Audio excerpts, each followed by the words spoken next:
നമ്മള് കഴിഞ്ഞ ദിവസം നമ്മൾ തുടങ്ങിയപ്പോൾ തന്നെ നമുക്ക് ഈ നമ്മുടെ GSTR 3Bയില്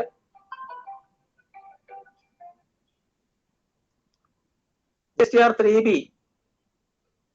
3Bയില് ഇൻപുട്ട് ടാക്സ് എവിടെ റിഫ്ലക്ട് ചെയ്യുന്നു എന്നതിനെ കുറിച്ചൊക്കെ നമ്മൾ സംസാരിച്ചിരുന്നു.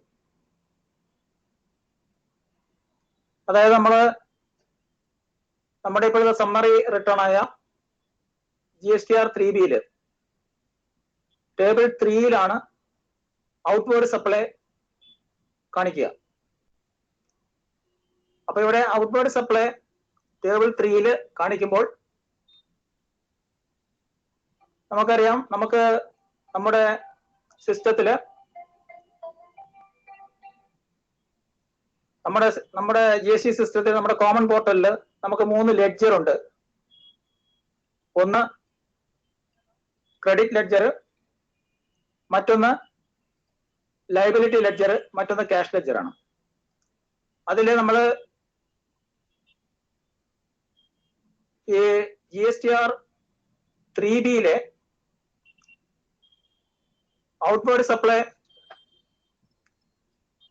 സപ്ലൈ ടേബിൾ 3യിൽ കാണിക്കുമ്പോൾ തന്നെ ലയബിലിറ്റി ലെഡ്ജറിൽ ഇത് ലയബിലിറ്റി ആയിട്ട് അതിൽ തന്നെ 2 ടേബിൾ ഉണ്ട്, ടേബിൾ 1 ഉം 2 ഉണ്ട്. അപ്പൊ അതില് പാർട്ട് 1ഉം പാർട്ട് 2 ഉണ്ട്. പാർട്ട് 1ൽ അതൊരു ലയബിലിറ്റി ആയിട്ട് ഓട്ടോമാറ്റിക്കലി വരും. ഇതൊന്നും നമുക്ക് ലക്സറി കയറി അതിന്റെ ഡാറ്റ ഒന്നും കാണാൻ കഴിയില്ല. അതൊരു ടെമ്പററി ആണ് പാർട്ട് എ. പാർട്ട് ബിയിലാണ് നമ്മൾ ഓഫീസേഴ്സ് ക്രിയേറ്റ് ചെയ്യുന്ന ലയബിലിറ്റീസ് വരിക. അപ്പൊ സാധാരണഗതിയിൽ നമ്മുടെ സമ്മറി റിട്ടേൺ ആയ GSTR 3Bയിലെ നമ്മുടെ ടേബിൾ 3 എന്ന് പറയുന്നത് ഇതാണ് ടേബിൾ 3. ഈ ഭാഗത്ത് ഇതില് ഒരു ടാക്സബിൾ പേഴ്സൺ, ഒരു രജിസ്റ്റേർഡ് പേഴ്സൺ റിട്ടേൺ ഫയൽ ചെയ്യുമ്പോൾ അദ്ദേഹത്തിന്റെ outward supply total taxable value എഴുതുന്നു. അദ്ദേഹത്തിന് ഏതൊക്കെ ഹെഡിൽ ഏതൊക്കെ ടാക്സ് ഉണ്ടെന്ന് ആഡ് ചെയ്ത് കൊടുക്കുന്നു. ഇത് ആഡ് ചെയ്യുന്ന സമയത്ത് തന്നെ ലയബിലിറ്റി ലെഡ്ജറിൽ ഒരു ടെമ്പററി ആയിട്ട് ഇതിന്റെ ലയബിലിറ്റി അവിടെ ജനറേറ്റ് ചെയ്യും. അപ്പൊ അവിടെ ലയബിലിറ്റി ജനറേറ്റ് ചെയ്ത് കഴിഞ്ഞാൽ ഈ ലയബിലിറ്റി സെറ്റ് ഓഫ് ചെയ്യാൻ 2 മാർഗങ്ങളാണ് ഉള്ളത്. ഒന്ന്, ലയബിലിറ്റി സെറ്റ് ഓഫ് ചെയ്യുന്നത് 6 എന്ന് പറയുന്ന ടേബിളിലാണ്. ഈ ടേബിളിൽ വന്നാണ് ലയബിലിറ്റി സെറ്റ് ഓഫ് ചെയ്യുന്നത്. ആ ലയബിലിറ്റി അവിടെ കണ്ട ലയബിലിറ്റി ആണ് ഇവിടെ കിടക്കുന്നത് കേട്ടോ. ആ ലയബിലിറ്റി അവിടെ വന്ന ടാക്സ് ലയബിലിറ്റി ഹെഡ് വൈസ് ആയിട്ട് ഇവിടെ ഉണ്ട്. ഈ ലയബിലിറ്റിയെ കണ്ടത് ഇതാണ് ടാക്സ് പേയബിൾ എന്ന് പറഞ്ഞിട്ട് ഇവിടെ വന്നിട്ടുണ്ട് ഈ 6ൽ. ഈ പേ ചെയ്യുന്നത് ITC ആയിട്ടും ക്യാഷ് ആയിട്ടുമാണ്. ഈ 2 രീതിയിൽ നമുക്ക് തന്നെ സെറ്റ് ഓഫ് ചെയ്യാൻ പറ്റും. അതില് ഈ ITC ആയിട്ട്, അപ്പം ഒരു രജിസ്റ്റേർഡ് പേഴ്സൺ, ഒരു ടാക്സബിൾ പേഴ്സൺ അദ്ദേഹത്തിന്റെ റിട്ടേൺ ഫയൽ ചെയ്യുമ്പോൾ അദ്ദേഹത്തിന്റെ ഔട്ട്വേർഡ് സപ്ലൈ, അദ്ദേഹത്തിന് എന്തുമാത്രം ഈ മാസത്തില് ആ പ്രത്യേക ടാക്സ് പീരീഡിൽ എന്തുമാത്രം ടേൺ ഓവർ ഉണ്ടായിരുന്നു, അതിന് അഗെയിൻസ്റ്റ് ഓരോ ഇനത്തിലും എന്തൊക്കെ ടാക്സ് അടയ്ക്കാനുണ്ടായിരുന്നു, അതൊക്കെ എവിടെ കാണിക്കുന്നു? അദ്ദേഹത്തിന്റെ GSTR 3Bയുടെ ടേബിൾ 3യിൽ കാണിക്കും. അവിടെ കാണിക്കുന്ന ഈ ടാക്സ് ലയബിലിറ്റിയുടെ ടോട്ടൽ ലയബിലിറ്റി വരും. ആ ലയബിലിറ്റി എല്ലാം കൂടെ ചേർത്താണ് നെറ്റ് ടാക്സ് ആയിട്ട് എവിടെ വരുന്നത്?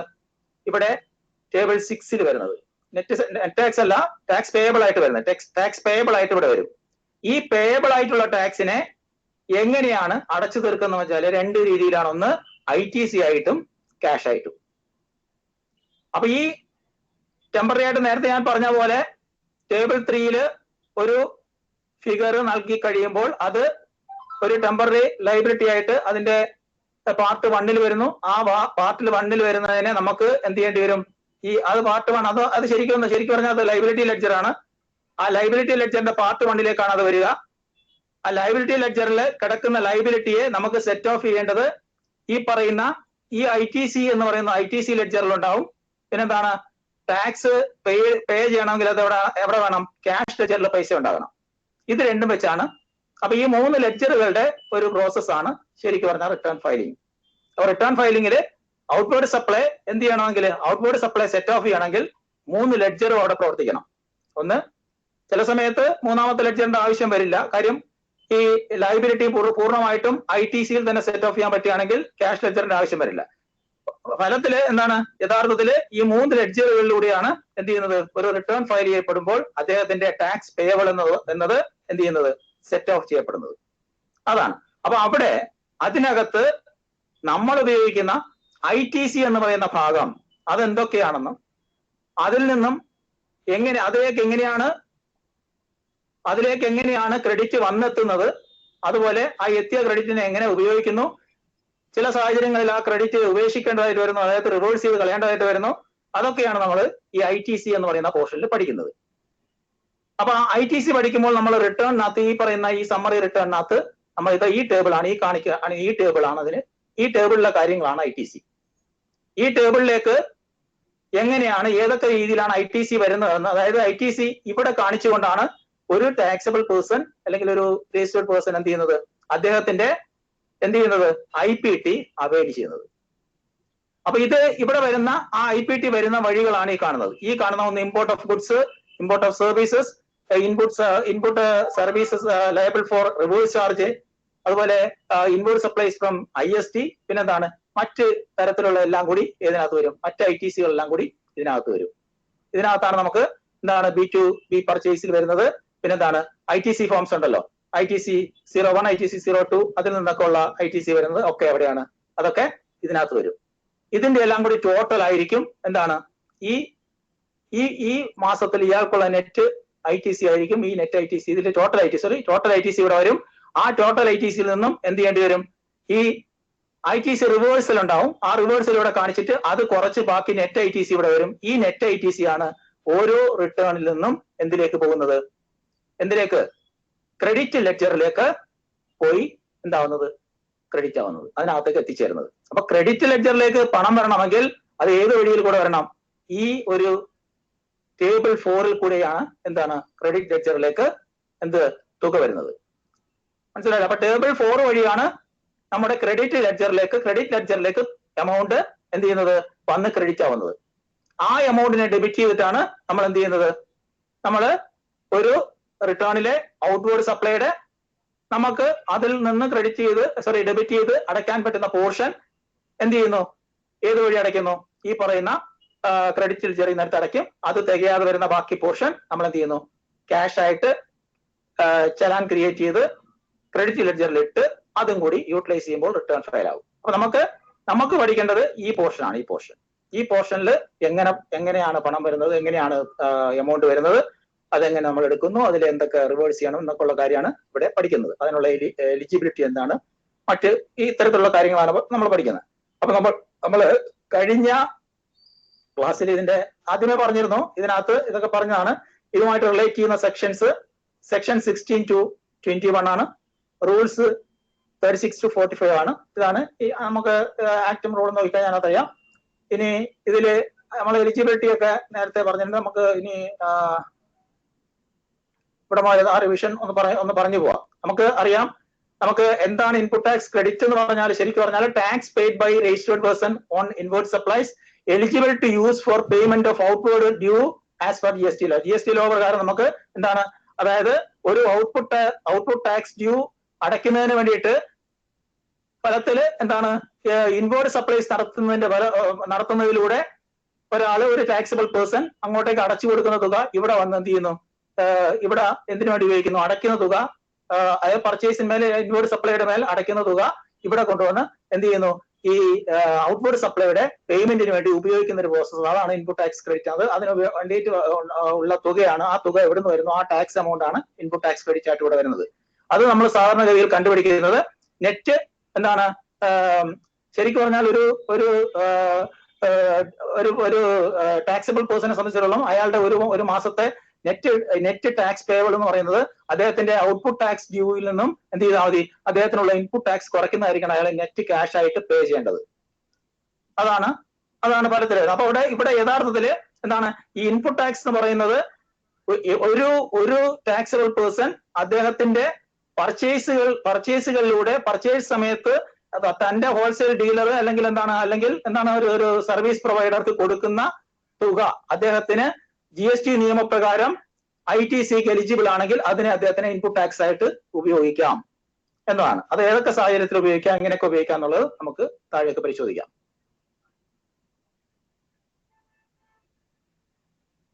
ഇവിടെ നോക്കിയേ, നമ്മളിപ്പോ നേരത്തെ മറ്റേ ടേബിൾ 4 കണ്ടപ്പോൾ ടേബിൾ 4-ലെ 4A5 നമ്മൾ കണ്ടതാണ്, ഇതൊക്കെ കണ്ടതാണ്. ഒന്ന് ITC accrued എങ്ങനെയാണ് പർച്ചേസ് ഓഫ് ഗുഡ്സോ services or both from registered dealers B2B. ആ B2B എന്ന് പറഞ്ഞാൽ ഓൾ ഓവർ ITC എന്നുള്ള കോളത്തിലാണ് വരിക. അത് നമ്മൾ അവിടെ കണ്ടായിരുന്നു. ഇനി എന്താണ്, അതുപോലെ IGST remitted on import of goods, അതൊക്കെ കണ്ടതാണ്. അതുപോലെ ഇമ്പോർട്ട് ഓഫ് സർവീസസ്, ഇതെന്താണ് ഗുഡ്സും സർവീസിലും IGST paid on import of service എന്ന് പറയുന്നത് നമുക്കറിയാം. ഇപ്പൊ എന്തൊരു സാധനവും നമ്മുടെ വിദേശ രാജ്യത്ത് നിന്ന് നമ്മുടെ രാജ്യത്തേക്ക് ഇമ്പോർട്ട് ചെയ്യുന്ന സമയത്ത് നമ്മളത് കസ്റ്റംസ് ക്ലിയറൻസ് നടക്കുന്ന സമയത്ത് അവിടെ തന്നെ എന്താണ് നമ്മുടെ GST-യിൽ IGST പേ ചെയ്തെങ്കിൽ മാത്രമേ അതിനെ ഇങ്ങോട്ടേക്ക് എന്താണ് ഇന്ത്യയിലേക്ക് ഇവിടെ ഇമ്പോർട്ട് ചെയ്യാൻ അനുവദിക്കുള്ളൂ. അപ്പൊ ആ IGST എന്ന് പറയുന്നത് നമുക്ക് അവരവിടെ അടയ്ക്കുന്ന IGST അവർക്ക് ഇവിടെ എന്തായിട്ട് എടുക്കാം, അടുത്ത മാസത്തെ റിട്ടേൺ ഫയൽ ചെയ്യുമ്പോൾ അവിടെ ഈ ഹെഡിനകത്ത് ടേബിൾ 4A1-നകത്ത് എന്ത് ചെയ്യാം, അവർക്ക് എന്തായിട്ട് എടുക്കാം, അവർക്ക് ഇൻപുട്ട് ആയിട്ട് ക്ലെയിം ചെയ്യാൻ പറ്റും ടേബിൾ 4A1-നകത്ത്. അതുപോലെ സർവീസ് ആണെങ്കിൽ ടേബിൾ 4A2-നകത്ത് എന്ത് ചെയ്യാൻ പറ്റും, അവർക്ക് ക്രെഡിറ്റ് ക്ലെയിം ചെയ്യാൻ പറ്റും. ഇനി റിവേഴ്സ് ചാർജ് നമുക്കറിയാം. റിവേഴ്സ് ചാർജ് എന്ന് പറയുന്നത് 9394 ഉണ്ട്. അതായത് 93-ലും 94-ലും വരുന്ന എന്താണ് പ്രത്യേകിച്ച് നോട്ടിഫൈ ചെയ്തിട്ടുള്ള കമോഡിറ്റീസ്, ആ പ്രത്യേക ഐറ്റംസിന് പർച്ചേസ് ഉണ്ടെങ്കിൽ ആ പർച്ചേസിൽ ടാക്സ് അടയ്ക്കേണ്ട ബാധ്യത റെസിപ്പിയന്റിനാണ്. റെസിപ്പിയന്റ് തന്നെ എന്താണ് അവിടെ ടാക്സ് അടയ്ക്കണം. അപ്പൊ അങ്ങനെ വരുമ്പോൾ ടാക്സ് ഇതിന്റെ ടാക്സ് അദ്ദേഹം ആ മാസം അടയ്ക്കുകയും ആ മാസം തന്നെ അദ്ദേഹത്തിന്റെ റിട്ടേണിൽ എന്തായിട്ട് 4A3-ൽ എന്തായിട്ട് കാണിക്കുകയും ചെയ്യും, അതിന്റെ ഇൻപുട്ട് ആയിട്ട് എടുക്കുകയും ചെയ്യും. അതായത് അവിടെ അങ്ങനെയുള്ള കേസ് വരുമ്പോൾ നമ്മൾ നേരത്തെ പറഞ്ഞിരുന്നു, ഇവിടെ ആയിട്ടാണ് ഇതിനകത്താണ് ടേബിൾ 3-ല് എവിടെ വരും അത്, ടേബിൾ 3-ല് invoice supplies liable to reverse charge D ആയിട്ട് വരും. 3-ല് ഈ D ആ വരിക, 3D കണ്ടാ, 3D-ലെ വരിക. അപ്പൊ 3D-ക്കകത്താണ് എന്ത് വരിക, ഇവിടെയാണ് ഇദ്ദേഹത്തിന് ഇൻവേർഡ് സപ്ലൈസ് ഉണ്ടെങ്കിൽ, liable to reverse charge inward supply ആണെങ്കിൽ ഇദ്ദേഹം സാധാരണഗതിയിൽ ഔട്ട്വേർഡ് സപ്ലൈയില് നടക്കുന്ന സമയത്ത് ഔട്ട്വേർഡ് സപ്ലൈ ആരാണോ സ്വീകരിക്കുന്നത്, ആരാണോ ഇയാളുടെ കസ്റ്റമർ കൊടുക്കുന്ന ടാക്സ് ആണ് വാങ്ങിച്ച് ഇദ്ദേഹം എന്താണ് ഇവിടെ ആയിട്ട് ഇതിൽ കാണിക്കുക. പക്ഷെ എന്താണ് ഈ ഇൻവേർഡ് സപ്ലൈസിൽ 93 പ്രകാരവും 94 പ്രകാരവും അദ്ദേഹത്തിന് എന്ത് ചെയ്യേണ്ടി വരികയാണെങ്കിൽ അദ്ദേഹത്തിന് ഇപ്പൊ 93 ഡിഫോൾട്ട് ആണ്, അപ്പൊ 94 മാത്രമേ ഉള്ളൂ. അപ്പൊ ഇവിടെ ഇതിനകത്ത് എന്താണ്, അപ്പൊ ഇവിടെ ഇങ്ങനെ ഈ പറയുന്ന inward supplies liable to reverse charge വരുന്ന കേസിൽ അദ്ദേഹം ഏതെങ്കിലും അങ്ങനെ പർച്ചേസ് നടത്തിയിട്ടുണ്ടെങ്കിൽ ആ പർച്ചേസിന്റെ എമൗണ്ട് ഇവിടെ കാണിക്കുക, അതിന്റെ ടാക്സ് ഇവിടെ കാണിക്കുകയും ആ ടാക്സ് കാണിച്ചതിന് ശേഷം ഈ തുക എവിടെ കൊണ്ട് അടയ്ക്കണം, ഏറ്റവും അവസാനം 6-ന്റെ ഏറ്റവും താഴെ അതിന് പ്രത്യേക ഒരു കോളം ഉണ്ട്, ഇവിടെ റിവേഴ്സ് ചാർജ് കോളത്തിൽ ഈ കോളത്തിനകത്ത് ടാക്സ് അടയ്ക്കുകയും ചെയ്തിട്ട് ആ തുകയ്ക്ക് അദ്ദേഹത്തിന് എന്ത് ചെയ്യാം, ഈ 4-ൽ വന്നിട്ട് എന്ത് ചെയ്യാം, 4-നകത്ത് വന്ന് എന്ത് ചെയ്യാം, എവിടെ ഉണ്ട് കണ്ടാ, ഇവിടെ inward supplies ITC reverse charge ഇതിനകത്ത് ടേബിൾ 4A3-ക്കകത്ത് ഇവിടെ എന്ത് ചെയ്യാം, ഇവിടെ അദ്ദേഹത്തിന് ഇൻപുട്ട് എടുക്കാം. അപ്പൊ ആദ്യത്തത് B2C അതൊക്കെ അല്ല B2B എടുക്കാം. പിന്നെന്താണ് ഇമ്പോർട്ട് സമയത്ത് ഐസ് ഗേറ്റിൽ അടയ്ക്കുന്ന തുക ഇവിടെ എടുക്കാം. അടുത്തെന്താണ്, അടുത്തിവിടെ പറഞ്ഞു inward supplies liable to reverse charge കണ്ടോ. അപ്പൊ ഈ റിവേഴ്സ് ചാർജ് വരുന്ന കേസുകളിൽ നമുക്ക് എന്ത് ചെയ്യാം, റിവേഴ്സ് ചാർജ് വരുന്ന കേസുകളിൽ കളക്ട് ചെയ്തിട്ടുള്ള തുക കളക്ട് ചെയ്യുന്നില്ല, അവിടെ റിവേഴ്സ് ചാർജ് വരുന്ന സമയത്ത് അദ്ദേഹത്തിന് ലയബിൾ ആയി വരുന്ന തുക അവിടെ എന്ത് ചെയ്യുന്നു, അദ്ദേഹം ഇവിടെ കൊണ്ടുവന്ന് എന്ത് ചെയ്യുന്നു, അടയ്ക്കുന്നു. താഴെ പോയി അടയ്ക്കുന്നു, ഇവിടെ കൊണ്ടുവന്ന് എന്ത് ചെയ്യുന്നു, മുകളിൽ കാണിക്കുന്നു, ഈ 3-ൽ കാണിക്കുന്നു, ഏറ്റവും ഒടുവിൽ 6-ൽ അടയ്ക്കുന്നു, ഇവിടെ കൊണ്ടുവന്ന് 4-ൽ എന്ത് ചെയ്യുന്നു, ക്രെഡിറ്റ് എടുക്കുന്നു. ഇതാണ് അതിന്റെ പ്രോസസ്സ്.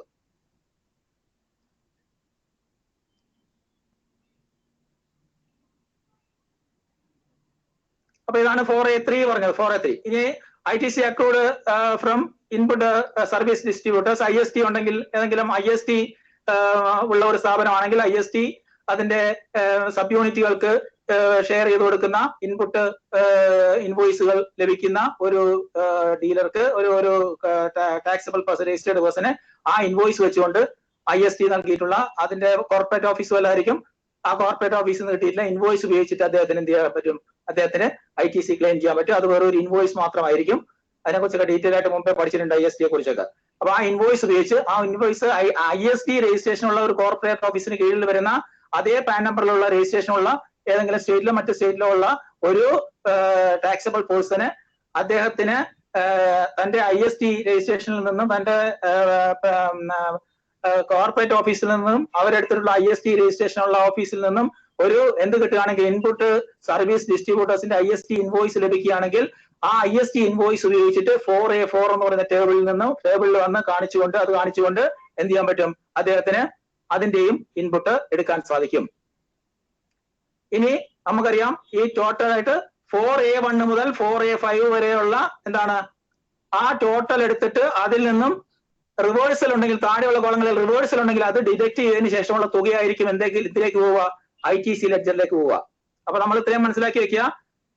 അതായത് ഒരു രജിസ്റ്റേർഡ് പേഴ്സൺ അദ്ദേഹത്തിന്റെ GSTR 3Bയിലെ ടേബിൾ 4ൽ കാണിച്ചിട്ടുള്ള 4A1 മുതൽ 4A5 വരെ കാണിച്ചിട്ടുള്ള ടേബിളുകളിലെ എല്ലാ ടേബിളുകളിലെയും ടോട്ടൽ എടുത്തിട്ട് അതിനകത്തുനിന്ന് താഴെ ITC റിവേഴ്സ്ഡ് എന്ന് പറയുന്ന കോളം ഉണ്ട്. ആ റിവേഴ്സ്ഡ് എന്ന് പറയുന്ന കോളത്തിലെ തുക അതിൽ നിന്ന് കുറയ്ക്കുമ്പോൾ കിട്ടുന്ന ഓരോ ഹെഡിലെയും തുകയായിരിക്കും എന്താണ് ആ റിട്ടേൺ ഫയൽ ചെയ്യുന്ന സമയത്ത് എന്ത് ചെയ്യുന്നത്, ഇദ്ദേഹത്തിന് ആ റിട്ടേൺ ചെയ്യുന്ന സമയത്ത് അദ്ദേഹത്തിന്റെ എന്തിലേക്ക് പോവുക, ക്രെഡിറ്റ് ലെഡ്ജറിലേക്ക് മാറ്റപ്പെടുക.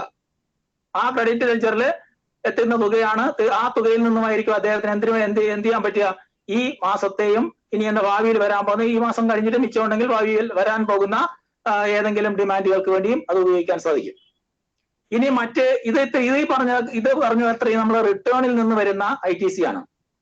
ഇതിപ്പം റിട്ടേൺ ഫയൽ ചെയ്യുന്ന സമയത്ത് റിട്ടേണിനകത്ത് ഒരു ടാക്സബിൾ പേഴ്സൺ, രജിസ്റ്റേർഡ് പേഴ്സൺ അദ്ദേഹത്തിന്റെ റിട്ടേണിന്റെ ടേബിൾ 4ൽ കാണിച്ചിട്ട് എടുക്കുന്ന ഇൻപുട്ടാണ്. അത് കൂടാതെ നമ്മുടെ ട്രാൻസിഷൻ പീരീഡില് ട്രാൻസ്ഫോം ഫയൽ ചെയ്യാനുള്ള അവസരം എല്ലാവർക്കും ഉണ്ടായിരുന്നു. അതായത് സെൻട്രൽ ടാക്സും അതുപോലെ സ്റ്റേറ്റിലുള്ള ടാക്സും അതില് ഇൻപുട്ട് ടാക്സ് പഴയ ക്രൈറ്റീരിയയില് അവരുടെ പഴയ സിനാരിയോയിൽ എന്ന് പറഞ്ഞാൽ ഇവിടെയാണെങ്കിൽ നമുക്ക് വാറ്റും സെൻട്രൽ ടാക്സിൽ അവരുടേതായ എന്താണ് മേഖലകളിലും എന്തുണ്ടെങ്കിൽ അവർക്ക് ഇൻപുട്ട് ടാക്സ് ക്രെഡിറ്റ് മിച്ചമുണ്ടെങ്കിൽ ആ മിച്ചമുള്ളതും സ്റ്റോക്കിലുള്ളതുമായ ഇൻപുട്ടുകൾ ഈ നിയമം പറയുന്ന രീതിയിൽ അവർക്ക് ഈ നിയമം അനുശാസിക്കുന്ന രീതിയിൽ അവർക്ക് എന്താണ് പുതിയ നമ്മുടെ പുതിയ ടാക്സ് വ്യവസ്ഥയിലേക്ക്, അതായത് GSTയിലേക്ക് മാറ്റിക്കൊണ്ടുവരാൻ, അതുപോലെ തന്നെ ഇങ്ങോട്ടേക്ക് കൊണ്ടുവരാനുള്ള ഒരു മാർഗം നിലവിലുണ്ടായിരുന്നു. അതായിരുന്നു ട്രാന്.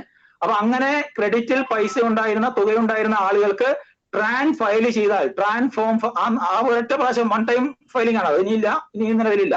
അന്ന് 2017-18 ട്രാൻ ഫോം ഫയൽ ചെയ്തിരുന്നുവെങ്കിൽ ആ സമയത്തും എന്തായിരുന്നു ആ ട്രാനിൽ അവർ കാണിക്കുന്ന തുക അപ്പാടെ എന്തിലേക്ക് വരും, അവർ ഏതൊക്കെ ഹെഡിൽ കാണിച്ചിട്ടാണോ ട്രാൻ ഫയൽ ചെയ്യുന്നത് ആ തുകയും എവിടേക്ക് വന്നിട്ടുണ്ട്, ഈ പറയുന്ന ക്രെഡിറ്റ് ലെഡ്ജറിലേക്ക് വന്നിട്ടുണ്ട്. അങ്ങനെ ക്രെഡിറ്റ് ലെഡ്ജറിലേക്ക് വരുന്ന മറ്റൊരു മാർഗം അതാണ്. മറ്റ് ക്രെഡിറ്റ് ലെഡ്ജറിലേക്ക് വരുന്ന മാർഗങ്ങളാണ് രണ്ട് കാര്യങ്ങളുണ്ട്. ഒന്ന് ITC 01 ITC 02. ITC 01 ഫയൽ ചെയ്യുമ്പോഴും ITC 02 ഫയൽ ചെയ്യുമ്പോഴും ക്രെഡിറ്റ് ലെഡ്ജറിലേക്ക് എന്ത് വരും, ഇൻപുട്ട് ടാക്സ് ക്രെഡിറ്റ് വരും. അപ്പൊ അത് റിട്ടേണുമായി ബന്ധപ്പെട്ട് റിട്ടേണിൽ കാണിക്കുന്നുണ്ട്. ഇത് റിട്ടേണിൽ കാണിക്കുന്നുണ്ടെങ്കിലും അത് ഓൾ ഓവർ ITCയിൽ ഇത് ഈ ITC കൊടുക്കുന്നുണ്ട്, ITC 01 കൊടുക്കുന്നുണ്ട്. നമ്മൾ എന്ത് ചെയ്യുന്നില്ല, അതിനകത്ത് പ്രത്യേകിച്ച് കാണിക്കേണ്ട കാര്യം, കാണിച്ചു കഴിഞ്ഞാൽ അത് ഡ്യൂപ്ലിക്കേഷൻ വരും. അപ്പം ഈ ക്ലെയിം ഓഫ് ITC ത്രൂ എന്താണ് ഫോം GST ITC 01 അതെന്തിനാണ്, ഏത് സാഹചര്യത്തിലേക്കാണ് ഉപയോഗിക്കാൻ നോക്കുക. അതായത് നമ്മൾ GST ITC 01 ഫയൽ ചെയ്യുന്ന സാഹചര്യം, ഒന്നാമത്തെ സാഹചര്യമാണ് when an application for GST registration is made within 30 days of becoming liable to pay tax under section tax. അത് സെക്ഷൻ, ആ സെക്ഷനാണ് പറയുന്നത് 18(1)A. അതായത് ഒരു ബിസിനസ്മാൻ, അദ്ദേഹത്തിന് നമ്മുടെ രജിസ്ട്രേഷൻ എടുക്കാനുള്ള ലയബിലിറ്റി ഇല്ലായിരുന്നു. അദ്ദേഹം എന്ത് ചെയ്യുന്നു, അദ്ദേഹം ബിസിനസ് നടത്തിക്കൊണ്ടേയിരിക്കുന്നു, എല്ലാം ബില്ലൊക്കെ കൊടുക്കുന്നു, അക്കൗണ്ട്സിൽ എഴുതി സൂക്ഷിക്കുന്നുണ്ട്. അങ്ങനെ അദ്ദേഹത്തിന്റെ ടാക്സബിൾ ടേൺ ഓവർ അദ്ദേഹത്തിന്റെ ടോട്ടൽ അഗ്രിഗേറ്റ് ടേൺ ഓവർ എന്ത് ചെയ്യുന്നു, കൂടി വന്നു. നമ്മൾ പറയുന്ന ഗുഡ്സിനാണെങ്കിൽ 40 ലക്ഷമാണ് ഇപ്പോൾ, അതുപോലെ എന്തിനാണെങ്കിൽ സർവീസ് ആണെങ്കിൽ അതിന് 20 ലക്ഷമാണ്. അപ്പൊ ഈ ബാരിയർ കടന്നു വരികയും കടന്നു കഴിഞ്ഞാൽ അദ്ദേഹത്തിന് ടാക്സ് ലയബിലിറ്റി ഉണ്ട്. അതുപോലെ വേറെ ടാക്സ് ലയബിലിറ്റി ഉള്ളത് എന്താണ്? അതായത് അവര് വോളണ്ടറി ആയിട്ട് irrespective of turn over registration എടുക്കേണ്ട ചില കമോഡിറ്റീസ് ഉണ്ട്. അത് അങ്ങനെയുള്ള കമോഡിറ്റീസ് ഡീൽ ചെയ്യുന്നവർക്ക്, കമോഡിറ്റീസ് അല്ല, ചില ട്രാൻസാക്ഷൻസ് നടത്തുന്നവർക്ക്, അത്തരത്തിൽ ട്രാൻസാക്ഷൻ നടത്തുന്ന ആളുകൾക്ക് അത് അവർ ആദ്യം തന്നെ എടുക്കാൻ ബാധ്യതയുള്ളവരാണ്. അതല്ല, ഈ ഏതെങ്കിലും ഒരു ടാക്സബിൾ പേഴ്സണ് അദ്ദേഹത്തിന്റെ ടേൺ ഓവർ എന്താണ് ലിമിറ്റിന് മുകളിലേക്കായി എന്ന് ബോധ്യപ്പെട്ട് കഴിഞ്ഞാൽ, അതായത് അദ്ദേഹത്തിന് രജിസ്ട്രേഷൻ എടുക്കാൻ ബാധ്യതയുണ്ടെന്ന് ബോധ്യപ്പെട്ട് 30 ദിവസത്തിനകത്ത് അദ്ദേഹം രജിസ്ട്രേഷൻ എടുക്കുകയാണെങ്കിൽ അദ്ദേഹത്തിന് എന്ത് കിട്ടും? അദ്ദേഹത്തിന്റെ ആ ഏത് സമയത്താണ് നോക്കുക, അദ്ദേഹത്തിന് നോക്കിയോ കിട്ടുന്ന ഏത് പീരീഡിലാണ് അദ്ദേഹം ആ സമയത്ത് എന്താണ് രജിസ്ട്രേഷൻ ആപ്ലിക്കേഷൻ 30 ദിവസത്തിനകത്ത് രജിസ്ട്രേഷൻ ആപ്ലിക്കേഷൻ സമർപ്പിക്കുന്നു. പിന്നെന്താണ്, അങ്ങനെയുണ്ടെങ്കിൽ അദ്ദേഹത്തിന്റെ സ്റ്റോക്കില്, അതായത് സാധനങ്ങളുടെ സ്റ്റോക്ക്, പിന്നെ സെമി ഫിനിഷ്ഡ് ഗുഡ്സ്, അതുപോലെ ഫിനിഷ്ഡ് ഗുഡ്സ് ഉണ്ട്. അതിനകത്ത് ഗുഡ്സും സർവീസും ഒക്കെ കാണും. അതിനകത്ത് ഗുഡ്സിന്റെയും സർവീസിന്റെയും IPT കാണും. അങ്ങനെ അവൈലബിൾ ആയിട്ടുള്ള ITC എന്ത് ചെയ്യാൻ സാധിക്കും? അദ്ദേഹം എപ്പോഴാണ്, ഏത് തീയതിയാണോ അദ്ദേഹം ടാക്സ് അടയ്ക്കാൻ ലയബിൾ ആയി മാറുന്നത്, ആ തീയതി മുതൽ അദ്ദേഹത്തിന് എന്ത് ചെയ്യാം? എന്ത് കിട്ടും? ഇതിലുള്ള IPT എടുക്കാനുള്ള IPTക്കുള്ള അർഹത കിട്ടും. അപ്പൊ അങ്ങനെ അദ്ദേഹം ലയബിൾ ആണെങ്കിൽ ആദ്യം എന്ത് ചെയ്യണം? രജിസ്ട്രേഷന് 30 ദിവസത്തിനകത്ത് രജിസ്ട്രേഷന് വേണ്ടി ആപ്ലിക്കേഷൻ കൊടുക്കണം. അത്തരത്തിൽ രജിസ്ട്രേഷന് വേണ്ടി ആപ്ലിക്കേഷൻ കൊടുത്തു കഴിഞ്ഞാൽ ഓഫീസർ രജിസ്ട്രേഷൻ കൊടുക്കണം. രജിസ്ട്രേഷൻ നൽകി കഴിഞ്ഞ് ഇദ്ദേഹം എന്ത് ചെയ്യണം? ഇദ്ദേഹം ടാക്സ് കളക്ട് ചെയ്യണം. അപ്പോഴേക്ക് ഇദ്ദേഹത്തിന് എന്താ ടാക്സ് കളക്ട് ചെയ്യാനുള്ള, അത് കഴിഞ്ഞ് ഇദ്ദേഹം ബിസിനസ് ആരംഭിച്ച് ബിസിനസ്സിൽ ടാക്സ് കളക്ട് ചെയ്യാൻ മാത്രമേ ലയബിൾ ടു പേ ടാക്സ് ആവുന്നുള്ളൂ. ആ സമയത്ത് എന്ത് ചെയ്യണം? ആ സമയത്താണ് അദ്ദേഹത്തിന് എന്തെടുക്കാൻ ഈ IPT അവൈലബിൾ ഉള്ള അദ്ദേഹത്തിന് എലിജിബിലിറ്റി ഉണ്ടാകുന്നത്. ഇനി നോക്കുക, IPT in stock having invoiced date within 1 year can only be availed. എന്ന് പറഞ്ഞാൽ അദ്ദേഹത്തിന് അന്ന് സ്റ്റോക്കിലിരിക്കുന്ന സാധനങ്ങൾ ഓരോന്നും എടുത്ത് നോക്കിക്കഴിഞ്ഞാൽ അതിന്റെ ഇൻവോയ്സ് നോക്കുമ്പോൾ ഇൻവോയ്സ് 1 വർഷത്തിനുള്ളിലുള്ളതാണെങ്കിൽ മാത്രമേ എടുക്കാൻ പറ്റുള്ളൂ. 1 വർഷം കഴിഞ്ഞ ഇൻവോയ്സുകളിലുള്ള സാധനങ്ങൾ ഇരിക്കുന്നുണ്ടെങ്കിൽ അതിന്റെ IPT എടുക്കാൻ സാധിക്കില്ല. അപ്പൊ ഇദ്ദേഹം ബിസിനസ് ആരംഭിച്ചു, ബിസിനസ് നടക്കുന്നു, രജിസ്ട്രേഷൻ ഇല്ലാതിരുന്നു. അങ്ങനെ ഇല്ലാതിരുന്ന ആള് പെട്ടെന്ന് ഇദ്ദേഹം നോക്കിയപ്പോൾ ഇദ്ദേഹത്തിന്റെ ബിസിനസ് ഒക്കെ വർദ്ധിച്ചു അവസാനം എന്ത് ചെയ്തു? അദ്ദേഹത്തിന്റെ ടേൺ ഓവർ 40 ലക്ഷം കടന്നുപോയി. അങ്ങനെ 40 ലക്ഷം കടന്നുപോയി എന്ന് മനസ്സിലാക്കി 30 ദിവസത്തിനകത്ത് അദ്ദേഹം ആപ്ലിക്കേഷൻ സമർപ്പിച്ചാൽ അദ്ദേഹത്തിന് രജിസ്ട്രേഷൻ ലഭിക്കും. രജിസ്ട്രേഷൻ ലഭിച്ചാൽ അദ്ദേഹത്തിന് എന്ത് ചെയ്യാൻ സാധിക്കും? അദ്ദേഹത്തിന് ITC 01 GST form GST ITC 01 file ചെയ്തുകൊണ്ട് അദ്ദേഹത്തിന്റെ കഴിഞ്ഞ, അതായത് ഏത് ദിവസം ഇദ്ദേഹത്തിന് ടാക്സ് ലയബിലിറ്റി വരുന്ന, ഏത് ദിവസമാണോ GSTയിൽ ടാക്സ് ലയബിലിറ്റി വരുന്ന ദിവസം, അതിന് തൊട്ട് തലേ ദിവസം ഇദ്ദേഹത്തിന്റെ ക്രെഡിറ്റിൽ ഉണ്ടായിരുന്ന സാധനങ്ങളും അതുപോലെ സെമി ഫിനിഷ്ഡ് ഗുഡ്സും അതുപോലെ ഫിനിഷ്ഡ് ഗുഡ്സും ഇതിലെല്ലാം അടങ്ങിച്ചേർന്നിട്ടുള്ള ITC പൂർണ്ണമായും എടുക്കാൻ സാധിക്കും. എക്സെപ്റ്റ് ഇതിനകത്ത് ഏതെങ്കിലും സാധനങ്ങളുടെ ഇൻവോയ്സ് 1 വർഷം കടന്നു പോയിട്ടുണ്ടെങ്കിൽ, ഈ ഡേറ്റ് മുതൽ തന്നെ 1 വർഷം കടന്നു പോയതാണെങ്കിൽ അതിന്റെ ആ ഇൻവോയ്സുകളുടെ ക്രെഡിറ്റ് ഒഴിച്ച് ബാക്കി എല്ലാത്തിന്റെയും ക്രെഡിറ്റ് ഇദ്ദേഹത്തിന് എടുക്കാൻ പറ്റും. അതിന് അദ്ദേഹം എന്ത് ചെയ്താൽ മതി? അദ്ദേഹം ITC 01 GST ITC 01 എന്ന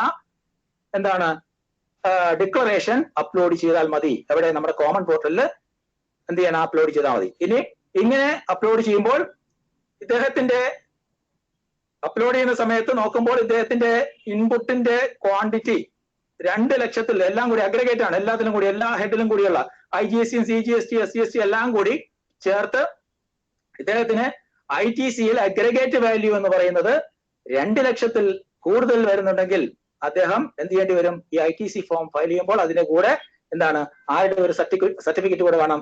ഇതിനെ സർട്ടിഫൈ ചെയ്യണം. ആര് സർട്ടിഫൈ ചെയ്യണം? ഒരു പ്രാക്ടീസിങ് CA, ഒരു ചാർട്ടേഡ് അക്കൗണ്ടന്റോ അല്ലെങ്കിൽ കോസ്റ്റ് അക്കൗണ്ടന്റോ എന്ത് ചെയ്യണം?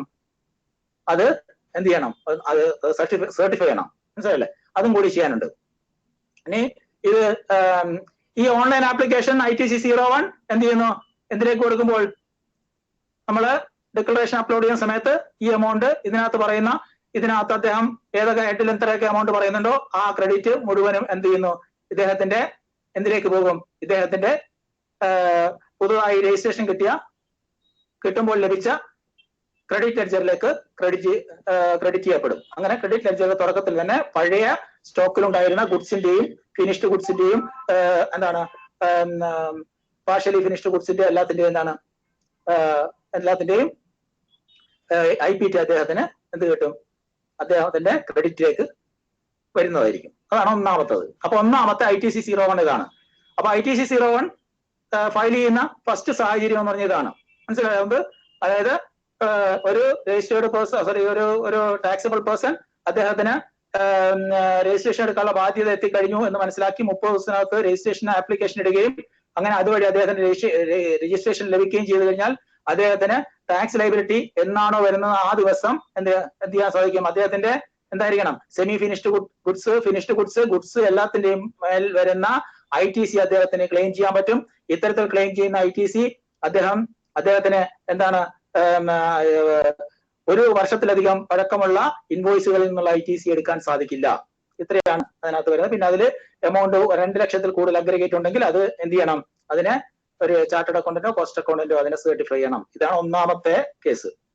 രണ്ടാമത്തെ നോക്കുക, when any person opts for voluntary registration. അത് അടുത്താണ് നമ്മൾ വന്ന വോളണ്ടറി രജിസ്ട്രേഷൻ. നമുക്കറിയാം അത് സാധാരണഗതിയിൽ 22ലും 24ലും ആണ് രജിസ്ട്രേഷൻ എടുക്കാനുള്ള ബാധ്യത ഉള്ള ആൾക്കാരെ കുറിച്ച് പറയുന്നത്.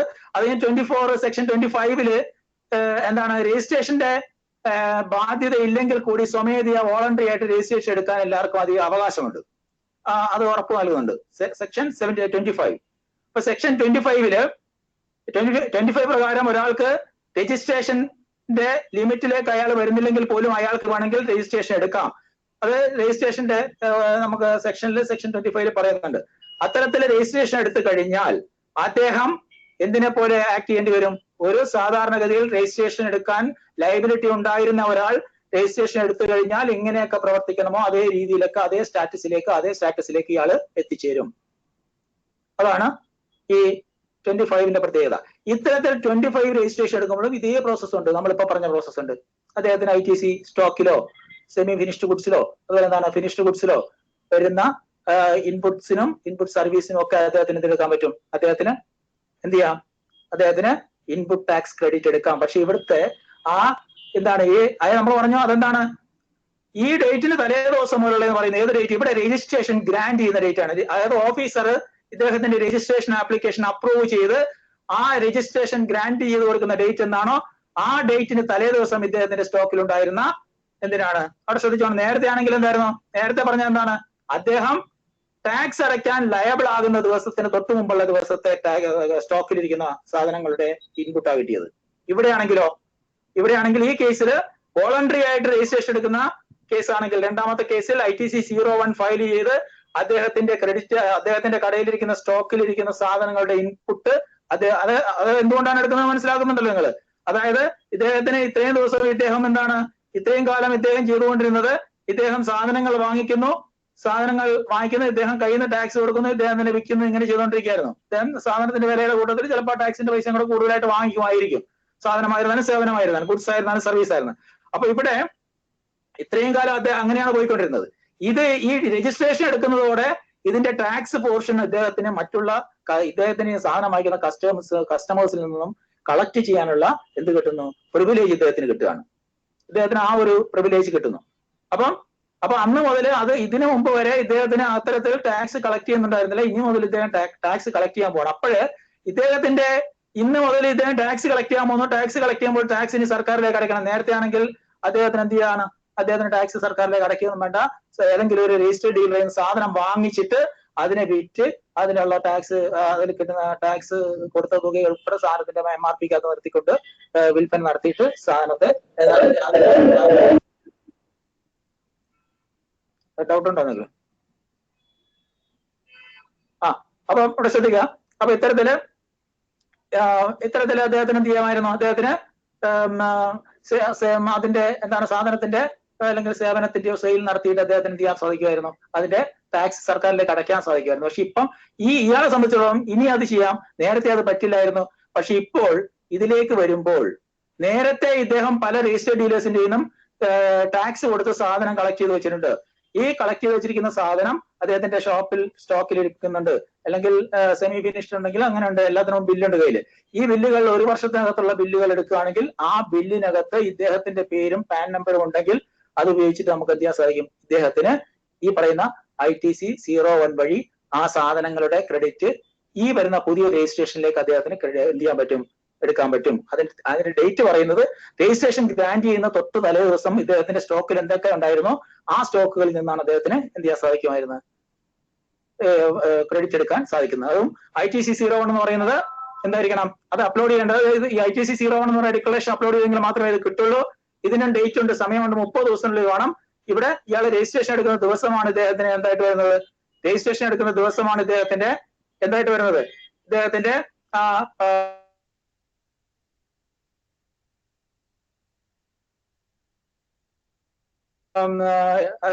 ദിവസത്തിനകത്ത് ITC 01 ഫയൽ ചെയ്തിരിക്കണം, അല്ലെങ്കിൽ എന്ത് ചെയ്യും, അത് ലാപ്സ് ആയി പോകും. ആ ITC അദ്ദേഹത്തിന് കിട്ടത്തില്ല. അയാൾക്ക് രജിസ്ട്രേഷൻ കിട്ടിയിട്ടുണ്ട്, പക്ഷെ ITC അവൈൽ ചെയ്യാൻ പറ്റത്തില്ല. ITC അവൈൽ ചെയ്യണമെങ്കിൽ ITC 01 ഫയൽ ചെയ്ത് അതെന്ത് ചെയ്യണം, അത് നേരെ അപ്ലോഡ് ചെയ്ത് കഴിഞ്ഞിട്ട് എമൗണ്ട് എവിടെ വരണം, ITC ലെഡ്ജറിലേക്ക് വരണം. ലെഡ്ജറിലേക്ക് വന്നെങ്കിൽ മാത്രമേ അദ്ദേഹത്തിന് അതിന്റെ ക്രെഡിറ്റ് കിട്ടുകയുള്ളൂ. ഇനി മൂന്നാമത്തെ കേസ് നോക്കാം. മൂന്നാമത്തെ കേസ് എന്ന് പറയുന്നത് any person opts out of composition scheme continues to a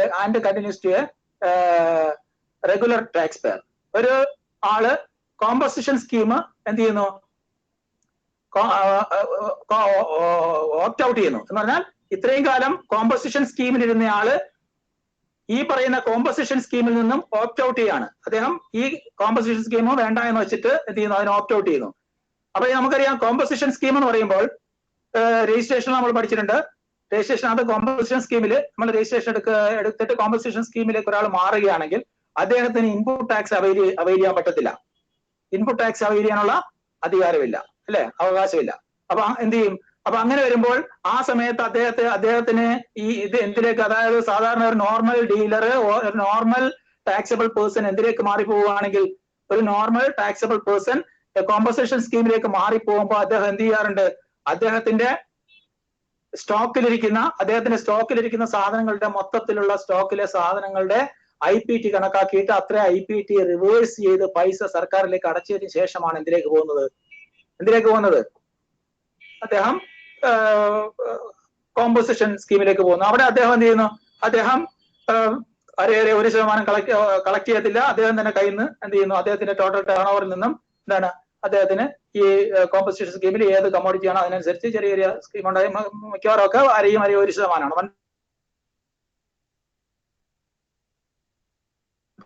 ആണ് അദ്ദേഹത്തിന് IPT എടുക്കാൻ യഥാർത്ഥമല്ല അത് എന്ന് പറഞ്ഞാൽ, ശരിക്കും പറഞ്ഞാൽ ഒരു കോമ്പസിഷൻ സ്കീമിൽ നിൽക്കുന്ന ഒരാളുടെ ലെഡ്ജറിനകത്ത് ITC ലെഡ്ജർ എപ്പോഴും 0 ആയിരിക്കണം. 0 ആയതിനു ശേഷം മാത്രമേ അയാൾ കോമ്പസിഷൻ ആവുള്ളൂ. അതായത് ITC ഉദാഹരണമായിട്ട് അദ്ദേഹത്തിന് ITCക്കകത്ത് കുറെ പൈസയൊക്കെ ഉണ്ട്.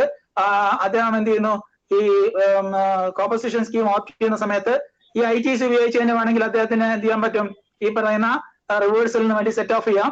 അങ്ങനെ ITC ഉള്ളതെല്ലാം റിവേഴ്സ് ചെയ്തിട്ട് അതിൽ അദ്ദേഹത്തിന്റെ സ്റ്റോക്കിൽ കിടക്കുന്ന IPT തുക കണക്കാക്കി അത് റിവേഴ്സ് ചെയ്തിട്ട് പിന്നെയും എന്ത് കിടക്കുന്നുണ്ടെങ്കിൽ ഈ ITC ലെഡ്ജറിൽ പണം ഉണ്ടെങ്കിൽ അത് മുഴുവൻ എന്ത് ചെയ്യണം, അത് മുഴുവൻ അദ്ദേഹം എന്ത് ചെയ്യണം, അവിടുന്ന് നീക്കം ചെയ്യേണ്ടി വരും, റിവേഴ്സ് ചെയ്ത് കളയേണ്ടി വരും. മനസ്സിലായില്ലേ? തികയാത്ത തുക ഉണ്ടെങ്കിൽ അത് എന്ത് ചെയ്യണം, ക്യാഷ് ലെഡ്ജറിലെ പൈസ ആയിട്ട് ക്യാഷ് ആയിട്ട് അടച്ചു തീർക്കണം. അങ്ങനെയാണ് അത് ചെയ്തിട്ടാണ് അദ്ദേഹം എന്തായിട്ട് പോണത്, ഒരു കോമ്പസിഷൻ ഡീലറായിട്ട് പോകുന്നത്. അപ്പൊ അങ്ങനെ കോമ്പസിഷൻ ഡീലറായിട്ട് പോയിട്ടുള്ള ഒരാൾക്ക് അദ്ദേഹത്തിന്റെ എന്തിനകത്ത് ITC ലെഡ്ജറിൽ എന്തുണ്ടാവില്ല, ഒരു ടാക്സും ഒരു ഹെഡിലും കാണത്തില്ല. അപ്പൊ അങ്ങനെയുള്ള ഒരു ടാക്സബിൾ പേഴ്സൺ ആണ് എന്ത് ചെയ്യുന്നത്, അങ്ങനെയുള്ള ഒരു ടാക്സബിൾ പേഴ്സൺ ITC മുഴുവൻ റിവേഴ്സ് ചെയ്തിട്ട് കോമ്പസിഷൻ സ്കീമിലേക്ക് പോയിരിക്കുന്നു. അവിടുന്ന് ഓപ്റ്റ് ഔട്ട് ചെയ്ത് അദ്ദേഹം നോർമൽ റെഗുലർ ടാക്സബിൾ പേഴ്സൺ ആയിട്ട് തിരിച്ചു റെഗുലർ ടാക്സബിൾ പേഴ്സൺ ആയിട്ട് വരുന്നു. അപ്പൊ അങ്ങനെ റെഗുലർ ടാക്സബിൾ പേഴ്സൺ ആയിട്ട് വരികയാണെങ്കിൽ അദ്ദേഹത്തിന് എന്ത് വേണ്ടി വരും, അദ്ദേഹത്തിന് എന്ത് വേണ്ടി വരും, അദ്ദേഹത്തിന് നേരത്തെ അങ്ങോട്ടേക്ക് അടച്ചതുപോലെ ഇപ്പൊ സ്റ്റോക്കിലിരിക്കുന്ന തുക മുഴുവൻ അദ്ദേഹത്തിന് ആ സ്റ്റോക്ക് എടുത്തിട്ട് കംപ്ലീറ്റ് സ്റ്റോക്ക് എടുത്തിട്ട് അതിനകത്ത് 1 വർഷത്തിന് ഇപ്പുറത്തോട്ടുള്ള ഇൻവോയ്സ് ഉള്ള കേസുകൾ എടുത്ത് അത്രയും കേസുകളിൽ ഇൻപുട്ട് ടാക്സ് കണക്കാക്കിക്കൊണ്ട് ആ ഇൻപുട്ട് ടാക്സ് ഏതൊക്കെ ഹെഡിലാണെന്ന് കണക്കാക്കിക്കൊണ്ട് അത് എന്ത് ചെയ്യാൻ പറ്റും, അദ്ദേഹത്തിന് ITC 01 എന്ത് ചെയ്യാൻ പറ്റും, ഫയൽ ചെയ്യാൻ പറ്റും. കണ്ടോ, അവിടെ ITC 01 അവിടെ ഫയൽ ചെയ്യാൻ പറ്റും. മനസ്സിലല്ലോ? അപ്പം അതാണ് പറയുന്നത്. അപ്പൊ ഇദ്ദേഹത്തിന് ITC ഈ പറഞ്ഞ പോലെ തന്നെ സെമി ഫിനിഷ്ഡ് ഗുഡ്സ് ഉണ്ടെങ്കിലും ഫിനിഷ്ഡ് ഗുഡ്സ് ഉണ്ടെങ്കിലും സ്റ്റോക്ക് ഉണ്ടെങ്കിലും എല്ലാത്തിനും ക്യാപിറ്റൽ ഗുഡ്സിനും എന്ത് ചെയ്യാൻ സാധിക്കും?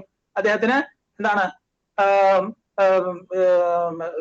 ഇൻപുട്ട് ടാക്സ് ക്രെഡിറ്റ് എന്ത് ചെയ്യാൻ സാധിക്കും? എന്താ ITC 01 ഫയൽ ചെയ്തുകൊണ്ട് എന്ത് ചെയ്യാൻ അവൈൽ ചെയ്യാൻ പറ്റും. അപ്പൊ അവിടെ നേരത്തെ പറഞ്ഞ ഒരു ഡേറ്റ് പറഞ്ഞു. നേരത്തെ നമ്മൾ 2 സ്ഥലത്ത് 2 ഡേറ്റ് പറഞ്ഞു അല്ലേ? ഒന്ന് അദ്ദേഹം ടാക്സ് അടയ്ക്കാൻ ലയബിൾ ആവുന്ന ദിവസവും, അടുത്ത് പറഞ്ഞ എന്താണ്, അടുത്ത് 25 പ്രകാരം രജിസ്ട്രേഷൻ എടുക്കുന്ന ആളാണെങ്കിൽ, അതായത് വോളണ്ടറി രജിസ്ട്രേഷൻ എടുക്കുന്ന ആളാണെങ്കിൽ അദ്ദേഹത്തെ സംബന്ധിച്ചിടത്തോളം രജിസ്ട്രേഷൻ ലഭിക്കുന്ന തീയതിയും. ഇവിടെയാണെങ്കിൽ എന്താണ് പറയുന്നത്? ഇദ്ദേഹം എപ്പോഴാണോ ഓപ്റ്റ് ഔട്ട് ചെയ്ത് എന്തിലേക്ക് വരുന്നത്, നോർമൽ സ്കീമിലേക്ക് വരുന്ന തീയതി മുതൽ ആണ് അദ്ദേഹത്തിന് എന്ത് കിട്ടുക, എന്തിനാ അർഹത ഉണ്ടാവുക? ഓരോന്നിനും ഓരോ ഡേറ്റ് വരും, ഓരോ തീയതിയാ വരുന്നത്. അപ്പം ഇദ്ദേഹം എന്നാണോ ഓപ്റ്റ് ഔട്ട് ചെയ്യുന്നത് അതിന് തൊട്ട് തലേ ദിവസം അദ്ദേഹത്തിന്റെ സ്റ്റോക്കിൽ ഉണ്ടായിരുന്ന സാധനങ്ങളിൽ എന്തുമാത്രം IPT ഉണ്ടായിരുന്നോ ആ IPTക്ക് മേലായിരിക്കും അദ്ദേഹത്തിന് എന്ത് കിട്ടുക, അദ്ദേഹത്തിന് ഇൻപുട്ട് ടാക്സ് ക്രെഡിറ്റിന് അർഹത ഉണ്ടായിരിക്കുക. ഇനി അതുപോലെ ക്യാപിറ്റൽ ഗുഡ്സും ഉണ്ടെങ്കിൽ, ക്യാപിറ്റൽ ഗുഡ്സ് കിടക്കുന്നെങ്കിൽ, അപ്പൊ ക്യാപിറ്റൽ ഗുഡ്സ് എന്ന് പറയുമ്പോൾ ക്യാപിറ്റൽ ഗുഡ്സിനെ സംബന്ധിച്ച് നമുക്കറിയാം, അതിന് ഒരു പ്രത്യേക നമ്മൾ ഇതിനകത്ത് പഠിക്കും, ഇതിനകത്ത് 43 പഠിക്കുമ്പോൾ അതിനകത്ത് പഠിക്കും. അതായത് ഈ ക്യാപിറ്റൽ ഗുഡ്സിനെ സംബന്ധിച്ചിടത്തോളം അതിന് യൂസ്ഫുൾ ലൈഫ് എന്ന് പറയുന്നത് 60 മാസമാണ്, 5 വർഷമാണ്. ഈ 5 വർഷത്തെ യൂസ്ഫുൾ ലൈഫിനകത്ത് ഇത് കുറെ നാൾ കവർ ചെയ്തിട്ടുണ്ടാവും. ഇയാള് എന്താണ് എന്തായിട്ട് കോമ്പോസിഷൻ ഡീലർ ആയിട്ടിരുന്ന സമയത്ത് ആ പീരീഡ് ഒക്കെ കുറെ ഭാഗം കവർ ചെയ്തിട്ടുണ്ടാവും. അപ്പൊ അങ്ങനെ വരികയാണെങ്കിൽ അതിൻ്റെതായ കുറവ് അതിനകത്ത് വരുത്തണം. അപ്പൊ അതിന് വേണ്ടിയിട്ട് ഒരു സിസ്റ്റം ഇവിടെ പറയുന്നുണ്ട്.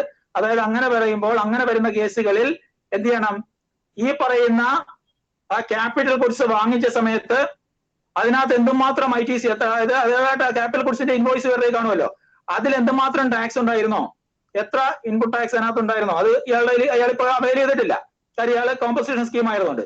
അതിനകത്ത് എത്ര ടാക്സ് ഉണ്ടായിരുന്നോ അത് വാങ്ങിച്ച ഡേറ്റ് മുതൽ ഇങ്ങോട്ടേക്ക്, ആ ഇൻവോയ്സ് ഡേറ്റ് മുതൽ ഇങ്ങോട്ടേക്ക് എത്ര നാളായെന്ന് കണക്കാക്കും. അത് കണക്കാക്കുമ്പോൾ ഓരോ 3 മാസത്തിനും 5% എടുക്കുക. ആദ്യത്തെ 3 മാസം കിടക്കുമ്പോൾ 5%, അടുത്ത 3% 10% ആവും. അടുത്ത് നോക്കിയപ്പോൾ ഇയാൾ ഒരു 6-7 മാസേ ആയിട്ടുള്ളൂ. അപ്പൊ അവിടെ എന്ത് ചെയ്തു, ഒരു ക്വാർട്ടറിന്റെ ഒരു പോർഷൻ കൂടെ വന്നു, അതുകൊണ്ട് അവിടെ ഒരു 5% കൊടുക്കും. കണ്ടോ? അതെന്ന് പറയുന്നത്, അങ്ങനെ പറയുന്നത് അതിന്, അതായത് ഓരോ ക്വാർട്ടറിനും 5% വീതം കുറയ്ക്കണം. അപ്പം ഇത്തരത്തിൽ നമ്മൾ എന്തിലേക്ക് വരുമ്പോൾ, കോമ്പോസിഷൻ സ്കീമിൽ നിന്നും തിരിച്ച് ഓപ്റ്റ് ഔട്ട് ചെയ്തുകൊണ്ട് തിരിച്ച് ഇങ്ങോട്ട് വരുമ്പോൾ അദ്ദേഹത്തിന് ITC 01 വഴി എന്ത് ചെയ്യാം, അതിട്ടുകൊണ്ട് ക്രെഡിറ്റ് എടുക്കാം. ബാക്കി എല്ലാ കേസുകളിലും ആ ഇൻവോയ്സ് ഉള്ളത് വെച്ച് എടുക്കാം. പക്ഷെ ഈ പറയുന്ന ക്യാപിറ്റൽ ഗുഡ്സ് ആണെങ്കിൽ ക്യാപിറ്റൽ ഗുഡ്സിന്റെ ക്രെഡിറ്റ് എടുക്കുന്നത് എങ്ങനെയായിരിക്കണം? അതായത് ഈ ക്യാപിറ്റൽ ഗുഡ്സ് എന്നാണോ വാങ്ങിച്ചത് ആ വാങ്ങിച്ച ഡേറ്റ് മുതൽ ഇങ്ങോട്ടേക്ക് എത്ര ക്വാർട്ടർ കഴിഞ്ഞെന്ന് നോക്കുക. ഒരു 4 ക്വാർട്ടർ കഴിഞ്ഞ് 5ാമത്തെ ക്വാർട്ടർ തുടങ്ങി കുറച്ച് ദിവസം കൂടെ ആയെങ്കിൽ 4 ക്വാർട്ടറിന് 5% വീതം ആകുമ്പോൾ 4×5 20%. ആ 20% പ്ലസ് എന്ത് ചെയ്യണം, അടുത്ത് ഒരു ക്വാർട്ടറിന്റെ പകുതിയല്ല, അതുകൊണ്ട് പകുതിയൊന്നും കൂട്ടില്ല, അതിനും ഒരു 5 കൂടെ കൂട്ടും. അപ്പം എന്ത് ചെയ്യും, 4 × 4 4×5 20 25% കുറയ്ക്കും അതിന്റെ ഇൻപുട്ട്, എന്നിട്ടേ ക്ലെയിം ചെയ്യാവുള്ളൂ. അത്രയും മാത്രം ക്ലെയിം ചെയ്യാൻ അവർക്ക് പറ്റുള്ളൂ. അപ്പൊ ഇത്തരത്തില് നമ്മളിപ്പോ ഒരാൾ ITC ഫയൽ ചെയ്തിട്ടുണ്ടെങ്കിൽ നമ്മൾ സ്ക്രൂട്ടിനിയോ മറ്റോ കാര്യങ്ങളൊക്കെ ചെയ്യുന്ന സമയത്ത് ഇതൊക്കെ ഒന്ന് പരിശോധിക്കാനുണ്ട്. ഒരാൾ ITC ഫയൽ ചെയ്തിട്ട് അയാൾ ക്രെഡിറ്റ് എടുത്തിട്ടുണ്ടെങ്കിൽ അയാളെ വേണമെങ്കിൽ നമുക്ക് പരിശോധിക്കുമ്പോൾ ഈ കാര്യങ്ങൾ, ഈ ആസ്പെക്ട് ഒക്കെ നോക്കാം. അദ്ദേഹത്തിന് ക്യാപിറ്റൽ ഗുഡ്സ് ഉണ്ടായിരുന്നെങ്കിൽ ഈ രീതിയിൽ കുറച്ചിട്ടുണ്ടോ, കുറച്ചത് കറക്റ്റ് ആണോ, ഇതൊക്കെ നമുക്ക് നോക്കുവാൻ സാധിക്കും. സംശയമില്ലല്ലോ. അപ്പൊ അത് ആ രീതിയിലാണ്. അപ്പൊ ഇങ്ങനെയാണ് ഇവിടുത്തെ ഡേറ്റ് നോക്കണം. ഡേറ്റ് എന്താണെന്ന്, അദ്ദേഹം എപ്പോഴാണോ നോർമൽ സ്കീമിലേക്ക് മാറുന്നത് അതിന്റെ തൊട്ട തലേ ദിവസം ഉള്ള സ്റ്റോക്കിനായിരിക്കും എന്ത് കിട്ടുക, അദ്ദേഹത്തിന് IPT എടുക്കാനുള്ള അർഹത ഉണ്ടാകുക. നാലാമത് നോക്കിയേ, നാലാമത് വരുന്നത് ITC 01 ഫയൽ ചെയ്ത് നമ്മുടെ ITC ലെഡ്ജറിലേക്ക് പണം എത്തിക്കാനുള്ള 4ാമത്തെ മാർഗം. ഒന്ന്, ഏതെങ്കിലും ഒരു സമയത്ത് നമ്മൾ സർക്കാർ നോട്ടിഫിക്കേഷനോടെ ഇത്രയും കാലം എന്താണ് എക്സംപ്റ്റഡ് സപ്ലൈ ആയിരുന്ന ഒരു ഗുഡ്സിന് ഒരു ടാക്സ് റേറ്റ് കൊണ്ടുവച്ചു, 5% ടാക്സ് അല്ലെ 12%-ലേക്ക് മാറ്റി. ഇത്രയും കാലം 0 ആയിരുന്നു അതിന്റെ ടാക്സ് റേറ്റ്, അതിനെ എന്ത് ചെയ്തു, അതിനെ ഒരു 12%-എന്നോ അല്ലെങ്കിൽ 5%-എന്നോ അല്ലെ ഏതെങ്കിലും ടാക്സ് റേറ്റ് കൊണ്ടുവച്ചു. അപ്പൊ അങ്ങനെ ടാക്സ് റേറ്റിലേക്ക് വരുമ്പോൾ എന്ത് സംഭവിക്കും? ഇത്രയും കാലം ടാക്സ് റേറ്റ് ഇല്ലാത്തൊരു സാധനം ടാക്സ് കൊടുക്കാതെ ഞാൻ വാങ്ങിച്ച് എന്റെ കടയിൽ വെച്ചിരിക്കാൻ, ഞാൻ ഒരു കച്ചവടം ചെയ്യുന്ന ആളാണ്, ഞാൻ എന്റെ കടയിൽ വെച്ചിരിക്കുന്ന, എനിക്ക് സ്റ്റോക്ക് കൊണ്ട് ഒരു 10 ലക്ഷം രൂപയുടെ അതേ സാധനം ഇരിക്കുകയാണ്, 5% ടാക്സ് ആണ്. അപ്പൊ അതിനെനിക്ക് എന്താണ്, അതിന് ടാക്സ് എനിക്ക് എന്ത് ചെയ്തിട്ടില്ല, ഞാൻ കൊടുത്തിട്ടുമില്ല, ആ ടാക്സ് കൊടുത്തിട്ടുമില്ല. എന്താണ്, എന്നാൽ ഈ ടാക്സിന്റെ പേരിൽ ചിലപ്പോൾ അതിന്റെ വിലയിൽ വലിയ വ്യത്യാസം അങ്ങനെ ഒന്നും വരാൻ സാധ്യതയില്ല. അപ്പൊ അങ്ങനെ ഇരിക്കുമ്പോൾ എന്റെ സ്റ്റോക്കിൽ ടാക്സ് ഇൻപുട്ട് ടാക്സ് ക്രെഡിറ്റ് ഇല്ലാത്ത എന്റെ ഇൻവോയ്സിൽ മുഴുവൻ എന്താണ്, എന്റെ ഇൻവോയ്സിൽ മുഴുവൻ അതിനെ നോൺ ടാക്സബിൾ, അതായത് എക്സംപ്റ്റഡ് സാധനം ആയതുകൊണ്ട് ടാക്സ് കളക്ട് ചെയ്യാത്ത ഇൻവോയ്സ് ആയിരിക്കുന്നത്. അങ്ങനെ ഉണ്ടെങ്കിൽ എനിക്ക് എന്ത് ചെയ്യാൻ സാധിക്കും, അത്തരത്തിലിരിക്കുന്ന എന്റെ സ്റ്റോക്കിന് എന്തുമാത്രം സ്റ്റോക്ക് ഉണ്ടോ ആ സ്റ്റോക്കിനെ ഏത് ദിവസമാണോ ഈ നിയമപ്രകാരം ഈ കമോഡിറ്റി ടാക്സബിൾ ആയത് അതിന്റെ തൊട്ട് തലേ ദിവസം ഈ സാധനത്തിന്റെ എന്തുമാത്രം സ്റ്റോക്ക് എന്റെ കയ്യിലിരിക്കുന്നുവോ അത്രയും സ്റ്റോക്കിന് എനിക്ക് എന്ത് ചെയ്യാൻ സാധിക്കും, അത്രയും സ്റ്റോക്കിനുള്ള അതിന്റെ വിലയ്ക്കുള്ള ഇൻപുട്ട് ടാക്സ് എത്രയാണോ അതിന് ടാക്സ് റേറ്റ്, പുതുതായി വന്ന ടാക്സ് റേറ്റ് പ്രകാരമുള്ള ഇൻപുട്ട് ടാക്സ് എത്ര വരാൻ സാധ്യത, ഇൻപുട്ട് ടാക്സ് ഇല്ല അതിനകത്ത് എത്ര സാധ്യത ഉണ്ടോ അത്രയും ഇൻപുട്ട് എനിക്ക് എന്ത് ചെയ്യാൻ ITC 01 ഈ ഒരു ഹെഡ് പറഞ്ഞുകൊണ്ട് എനിക്ക് എന്ത് ചെയ്യാൻ സാധിക്കും, എനിക്ക് ക്ലെയിം ചെയ്യാൻ സാധിക്കും. അങ്ങനെയാണത്. അവിടെ എന്ന് പറഞ്ഞാൽ അവിടെ ഈ സാധനം ഇത്രയും കാലം എന്തില്ലാത്തതായിരുന്നു, ടാക്സ് ഇല്ലാത്തതായിരുന്നു. ഇപ്പോഴത് ടാക്സ് ഉള്ളതായി മാറി, ടാക്സ് ഉള്ള സാധനമായിട്ട് മാറി. എന്റെ കയ്യിൽ സ്റ്റോക്ക് ഇരിക്കുന്നു, എന്നാൽ എനിക്ക് ഇൻപുട്ട് എടുക്കാൻ പറ്റില്ല. പക്ഷെ ഞാൻ വിൽക്കുമ്പോൾ ഇനി ടാക്സോട് കൂടിയേ കൊടുക്കാൻ പറ്റുള്ളൂ. അപ്പൊ അതിന്റെ സാധനത്തിന്റെ ആ ടാക്സോട് കൂടി കൊടുക്കുമ്പോൾ എനിക്ക് ഇൻപുട്ട് അഡ്ജസ്റ്റ് ചെയ്യാൻ പറ്റില്ല. ഞാൻ 14% ആണെങ്കിൽ അത് 28% ആണെങ്കിൽ എന്താണ് 28% ഞാൻ കയ്യിൽ നിന്ന് അടയ്ക്കേണ്ട അവസ്ഥ വരും, ഇൻപുട്ട് ഇല്ല. അപ്പൊ അങ്ങനെ വരുമ്പോൾ അങ്ങനെയുള്ള സാധനത്തിന് എനിക്ക് എന്ത് ചെയ്യാൻ സാധിക്കും, ITC 01 വഴി ഈ പറഞ്ഞ ഈ കമോഡിറ്റി ഏത് ദിവസമാണോ നോട്ടിഫിക്കേഷൻ വഴി ഏത് ദിവസം എഫക്ട് വെച്ചുകൊണ്ടാണോ അത് ടാക്സബിൾ ആയി മാറിയത് ആ ഡേറ്റിന് തൊട്ട് മുമ്പുള്ള ദിവസം എന്റെ സ്റ്റോക്കിൽ എന്തുമാത്രം ഈ സാധനം ഉണ്ടായിരുന്നോ അത്രയും സാധനത്തിന്റെ വില കണക്കാക്കി അതിന് എത്ര റേറ്റ് ആണോ ടാക്സ് വന്നിരിക്കുന്നത് അത്രയും ശതമാനം കണ്ടുപിടിച്ച് അത്രയും ടാക്സ് എനിക്ക് എന്ത് ചെയ്യാൻ സാധിക്കും, അത്രയും ടാക്സ് എനിക്ക് ഇൻപുട്ടായിട്ട് എടുക്കുവാൻ സാധിക്കും. അതിന്റെ പർച്ചേസ് എന്താണ്, ഈ സാധനം വെളിയിൽ നിന്ന് വന്ന സാധനമാണെങ്കിലോ എന്താ വെച്ചാൽ അതിനനുസരിച്ചുള്ള നമ്മൾ എന്ത് ചെയ്യുന്നു, ആ ഹെഡിലായിരിക്കും നമ്മൾ അത് കൺവേർട്ട് ചെയ്യാം. അപ്പൊ ഇതാണ് എന്ത് ചെയ്യുന്നത്, ഈ രീതിയിലാണ് നാലാമത്തെ ITC എന്താണ് 01. അങ്ങനെ ITC 01 ഇങ്ങനെ 4 രീതിയിൽ ITC 01 വഴി നമുക്ക് ITC ലെഡ്ജറിലേക്ക് പണം വരാം. അപ്പൊ നമ്മുടെ ITC ലെഡ്ജറിലേക്ക് എങ്ങനെയൊക്കെ പണം വരുന്നത്, നമുക്ക് റിട്ടേണിൽ വന്ന കാര്യങ്ങൾ പറഞ്ഞു. ഇപ്പൊ റിട്ടേണിൽ അല്ലാതെ പുറമേ നിന്ന് വരുന്ന കാര്യമാണ് ഈ പറഞ്ഞുകൊണ്ടിരിക്കുന്നത്. അതിനകത്ത് അവിടെയും നമ്മൾ നേരത്തെ പറഞ്ഞ കാര്യമുണ്ട്. ഇതിലും എന്താണ്, ക്യാപിറ്റൽ ഗുഡ്സ് ആണെങ്കിൽ ക്യാപിറ്റൽ ഗുഡ്സിന്റെ കേസാണെങ്കിൽ 5% ഡിപ്രീസിയേഷൻ മറ്റു കാര്യങ്ങളൊക്കെ 5% ഈ എന്താണ് കുറയ്ക്കേണ്ട കാര്യമൊക്കെ അതിനകത്ത് വരുന്നുണ്ട്.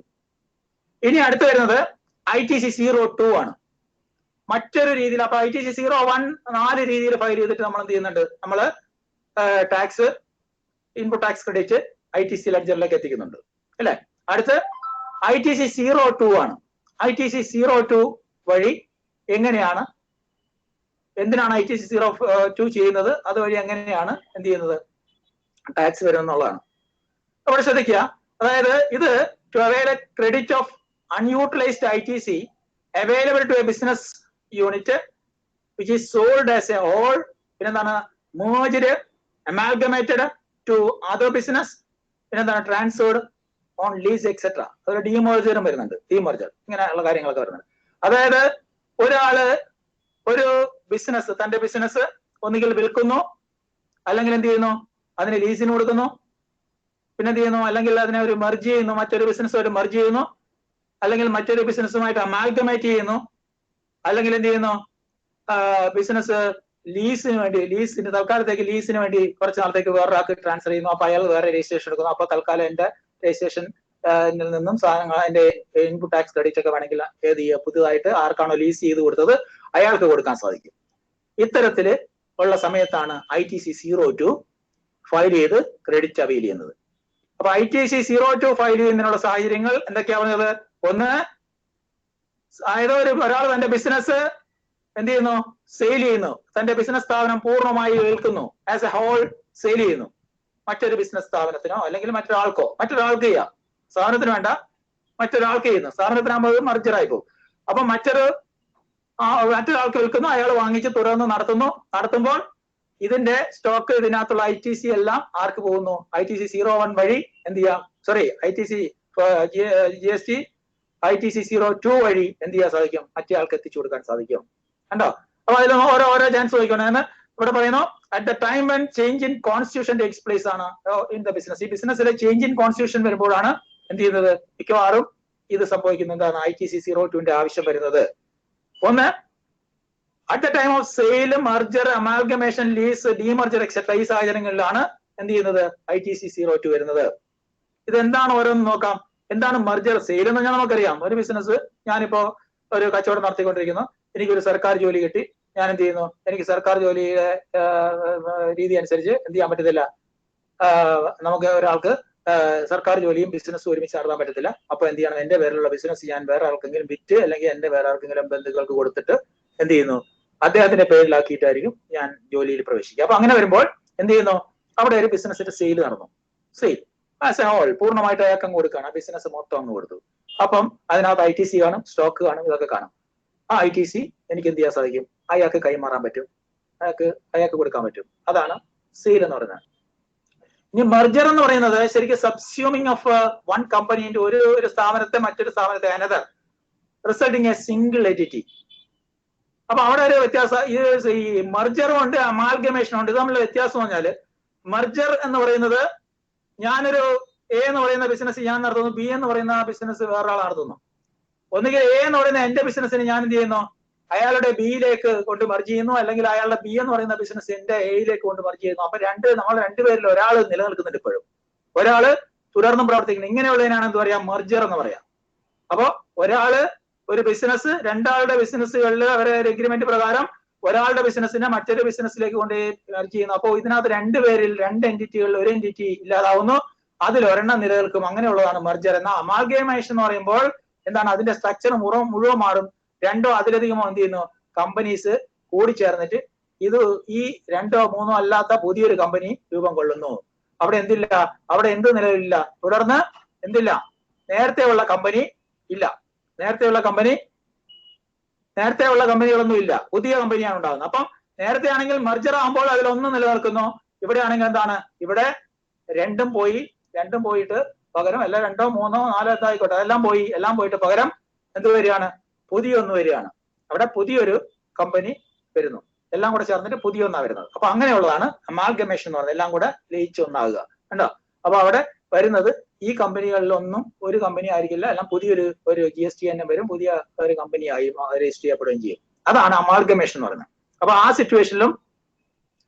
സിറ്റുവേഷനിലും എന്ത് വരും? അപ്പൊ മെർജർ ആയിരുന്നാലും അമാൽഗമേഷൻ ആയിരുന്നാലും, അപ്പം മെർജർ ആകുമ്പോൾ one of the company exist ചെയ്യും, മറ്റേതാണെങ്കിൽ no companies before the process exist. കേട്ടോ?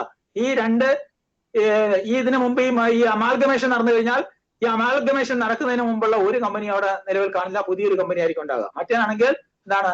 മെർജ് ചെയ്യുന്ന രണ്ട് കമ്പനികൾ ഉണ്ടെങ്കിൽ ആ രണ്ട് കമ്പനികൾ മെർജ് ചെയ്യുമ്പോൾ അതിൽ ഒരു കമ്പനി കാണും, അവിടെ മിച്ചം കാണും. മനസ്സിലല്ലേ?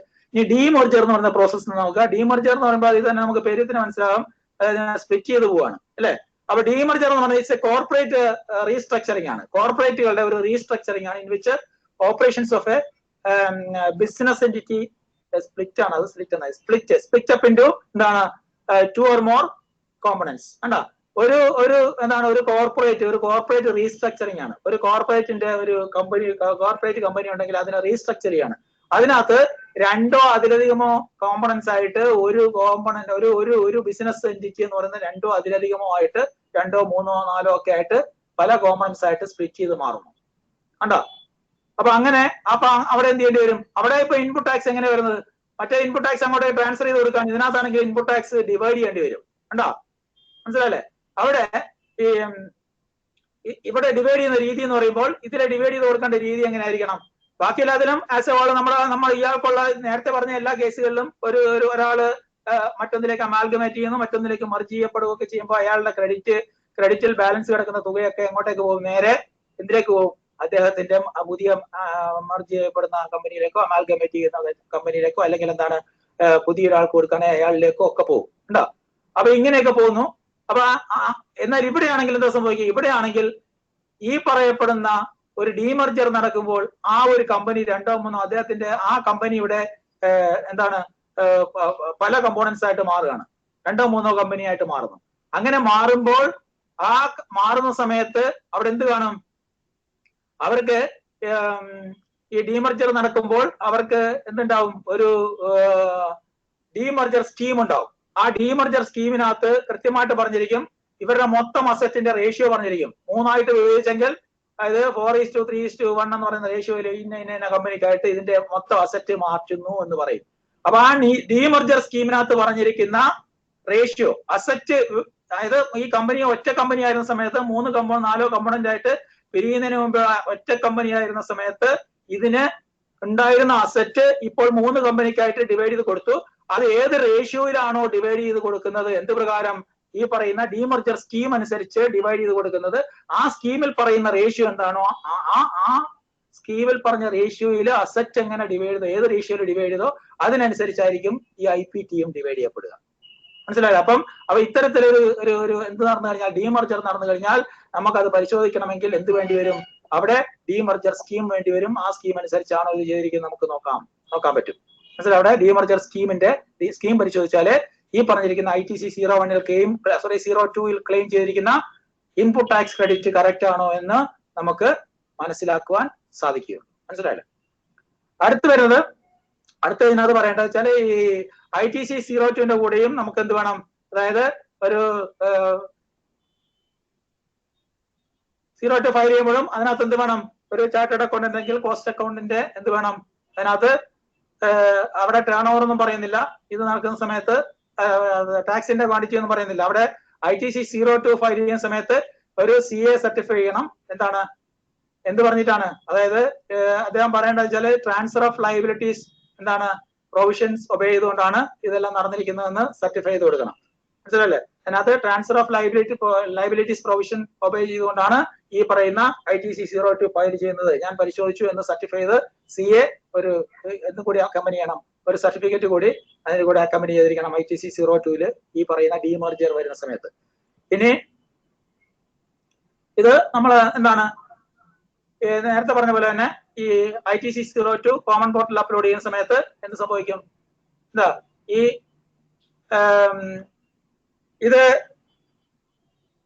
ഈ അപ്ലോഡ് ചെയ്യപ്പെടുന്ന ITC 02 ഈ ട്രാൻസ്ഫറർ ഉണ്ടല്ലോ, ആരാണോ ഇത് മതിയാക്കിയിട്ട് മറ്റൊരാൾക്ക് ട്രാൻസ്ഫർ ചെയ്ത് കൊടുക്കുന്നത്, ഇയാളുടെ സ്റ്റോക്കും ഇയാളുടെ മറ്റു കാര്യങ്ങളും എല്ലാം ട്രാൻസ്ഫർ ചെയ്ത് കൊടുക്കുന്ന ആരാണോ അത് അയാളെ സ്വീകരിക്കുന്ന ആളെ ട്രാൻസ്ഫർ ചെയ്യാണ്.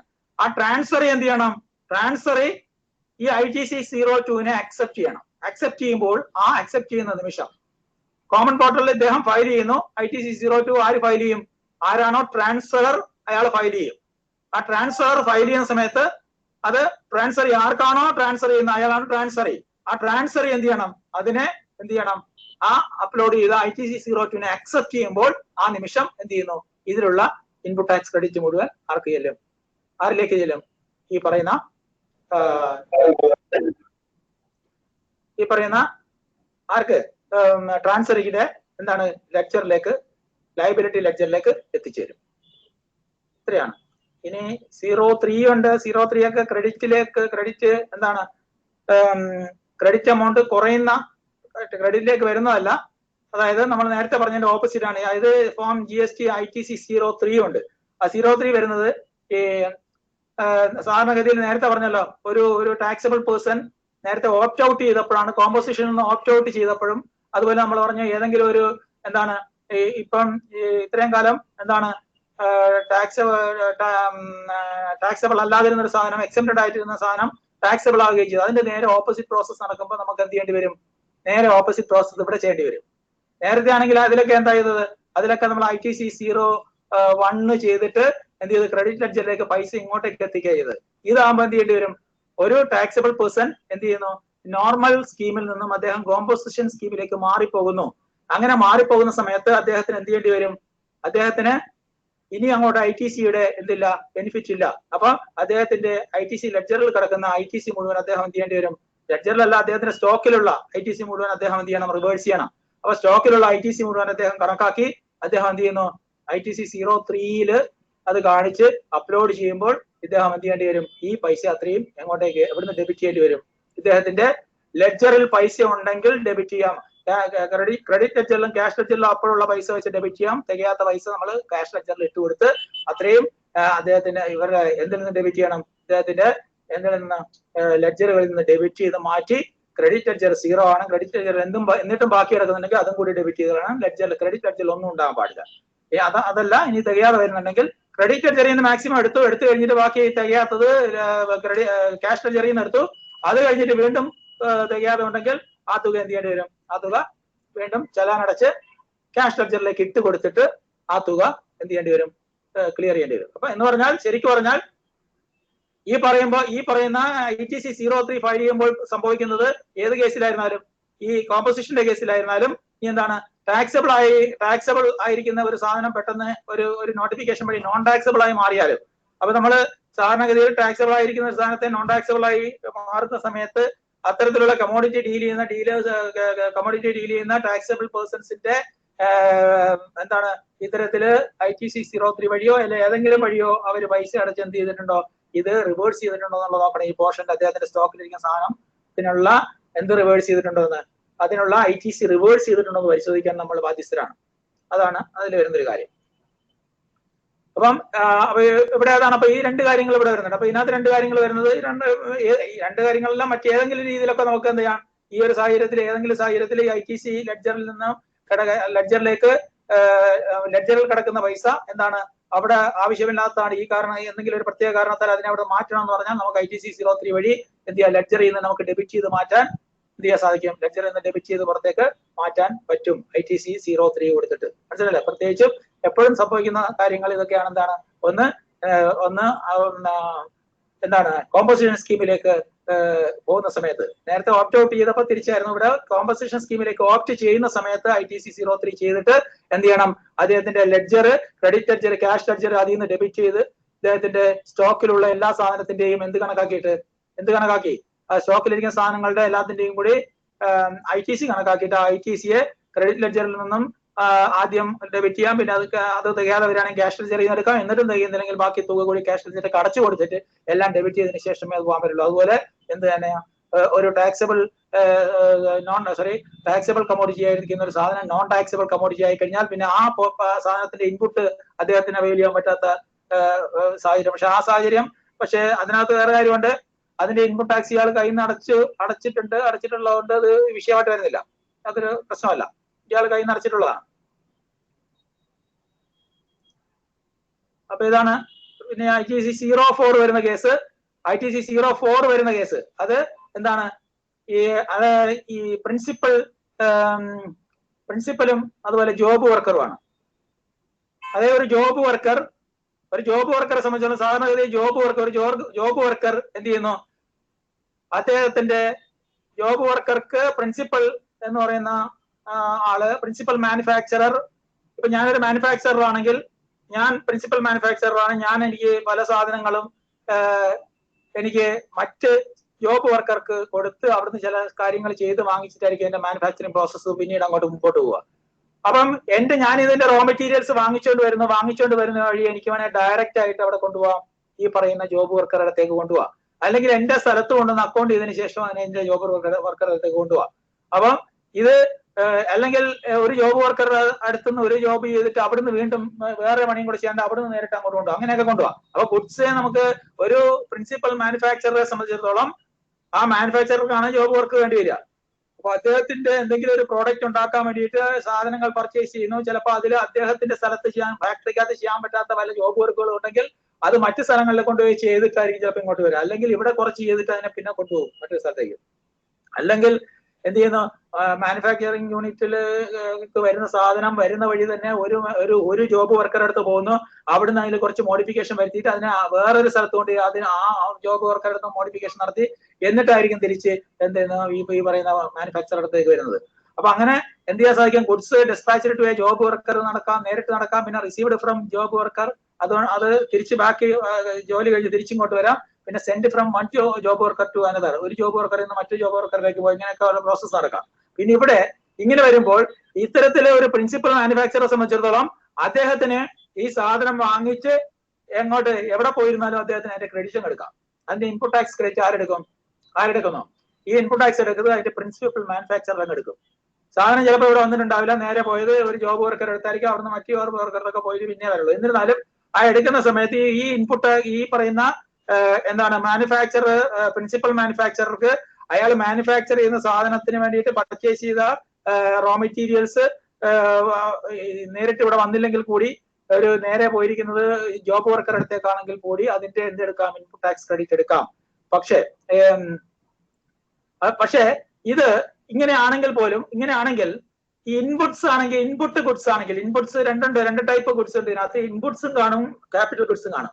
ഇതില് goods sent must be received back by the principal manufacture within the period പറയുന്നുണ്ട്. ഏതൊക്കെ പീരീഡ്? ഒന്ന്, ക്യാപിറ്റൽ ഗുഡ്സ് ആണെങ്കിൽ 3 വർഷത്തിനകത്തും, ഇൻപുട്ട് ആണെങ്കിൽ ഇൻപുട്സ് ആണെങ്കിൽ എന്ന് പറഞ്ഞാൽ വിൽപ്പനയ്ക്കുള്ള സാധനമാണെങ്കിൽ ഇതിനെ കുറച്ച് മാറ്റമൊക്കെ വരുത്തി വിൽക്കാനുള്ളത്. മറ്റേ ക്യാപിറ്റൽ ഗുഡ്സ് ആണെങ്കിൽ അദ്ദേഹത്തിന്റെ സ്വന്തം എന്താണ് ബിസിനസിന്റെ പർപ്പസിന് വേണ്ടിയിട്ട് ക്യാപിറ്റൽ ഗുഡ്സ് ആയിട്ട് അദ്ദേഹത്തിന്റെ അസറ്റ് ആയിട്ട് വെച്ച് ഉപയോഗിക്കുന്ന മെഷീനറി അങ്ങനത്തെ സാധനങ്ങളൊക്കെ ആയിരിക്കും. അതെ. അപ്പൊ ക്യാപിറ്റൽ ഗുഡ്സ് ആണെങ്കിൽ ഇത് കഴിഞ്ഞിട്ട് 3 വർഷത്തിനകത്ത് വന്നാൽ മതി. കാര്യം അതിന് യൂസ്ഫുൾ ലൈഫ് ഉണ്ട്. ഇതെന്താണ്? അതുപോലെ ഇൻപുട്ട് ഗുഡ്സ് ആണെങ്കിൽ 1 വർഷം കാലാവധിയുണ്ട്. അപ്പം ഇത്തരത്തില് ഒരു പ്രിൻസിപ്പൽ മാനുഫാക്ചറർ അദ്ദേഹം പർച്ചേസ് ചെയ്ത റോ മെറ്റീരിയൽസ് ഏതെങ്കിലും ഒരു ജോബ് വർക്കർക്ക് എന്തിനു വേണ്ടി അയക്കുകയാണെങ്കിൽ, ജോബ് വർക്കറുടെ അടുത്തേക്ക് എന്തിനു വേണ്ടി അയക്കുന്നു? ജോബ് വർക്കിന് വേണ്ടി അയക്കുന്ന സമയത്ത് അതിന്റെ full credit, input tax credit ഇദ്ദേഹത്തിന് എടുക്കാം. പക്ഷേ 1 വർഷത്തിനകം അത് തിരിച്ചെവിടെ എത്തിയില്ലെങ്കിൽ, ഈ ജോബ് വർക്കറുടെ അടുത്തേക്ക് മടങ്ങി എത്തിയില്ലെങ്കിൽ, ഇൻപുട്ട് ഗുഡ്സ് ആണെങ്കിൽ അത് തിരിച്ച് മടങ്ങി എത്തിയില്ലെങ്കിൽ 1 വർഷം കഴിയുമ്പോൾ അത് അങ്ങോട്ടേക്കുള്ള സെയിലായിട്ട് കണക്കാക്കി അദ്ദേഹം എന്ത് ചെയ്യണം? അദ്ദേഹം അവിടെ എന്തടയ്ക്കണം? അതിന്റെ ടാക്സ് അത് അന്ന് സെയിലായിട്ട് കണക്കാക്കി 1 വർഷം കഴിയുന്ന ദിവസം ആ മാസത്തെ റിട്ടേണിൽ ഔട്ട്വേർഡ് സപ്ലൈ ആയിട്ട് കണക്കാക്കി കാണിച്ചുകൊണ്ട് ഇദ്ദേഹത്തെ എന്ത് ചെയ്യണം? അതിന്റെ ഔട്ട്പുട്ട് ടാക്സ് ഡ്യൂ അടയ്ക്കാൻ ആര് ബാധ്യസ്ഥനാണ്? ഈ പ്രിൻസിപ്പൽ മാനുഫാക്ചറർ ബാധ്യസ്ഥനാണ്. എന്താ മനസ്സിലല്ലേ? അതുപോലെ ക്യാപിറ്റൽ ഗുഡ്സ് ആണെങ്കിൽ അത് 3 വർഷവും. അപ്പൊ ഇത്തരത്തിൽ ഈ സാധനം അങ്ങോട്ട് പോകുന്നതും തിരിച്ചു വരുന്നതുമായിട്ട് സംബന്ധിച്ചുള്ള ഒരു ഡിക്ലറേഷൻ ആണ് 04 ITC 04 എന്ന് പറയുന്നത്. അപ്പം ഇങ്ങനെ ഈ ITC 04 എന്താണ് കൊടുത്തു കഴിയുമ്പോൾ അതിനനുസരിച്ച് നമുക്കറിയാൻ പറ്റും ഇയാളുടെ ഇന്ന സാധനങ്ങൾ എത്രാം തീയതി അങ്ങോട്ട് പോയിട്ടുണ്ട്, അതിപ്പോഴും ഇങ്ങോട്ട് തിരിച്ചു വന്നില്ലെങ്കിൽ നമുക്ക് നോക്കിയിട്ട് അയാൾക്ക് അത് ഔട്ട്പുട്ട് ടാക്സ് ഡ്യൂവിൽ കാണിച്ചിട്ടില്ല, അല്ലെ അത് ഔട്ട്പുട്ട് സപ്ലൈയിൽ കാണിച്ചില്ല എന്ന് പറഞ്ഞിട്ട് നമുക്ക് നടപടിയെടുക്കാൻ സാധിക്കും. അപ്പൊ ഈ ITC 04 എന്ന് പറയുന്നത് ശരിക്കും പറഞ്ഞാൽ എന്താണ്? ഇദ്ദേഹത്തിന്റെ ഇത്തരത്തിലുള്ള ജോബ് വർക്കറിന്റെ അടുത്തേക്കും അവിടുന്ന്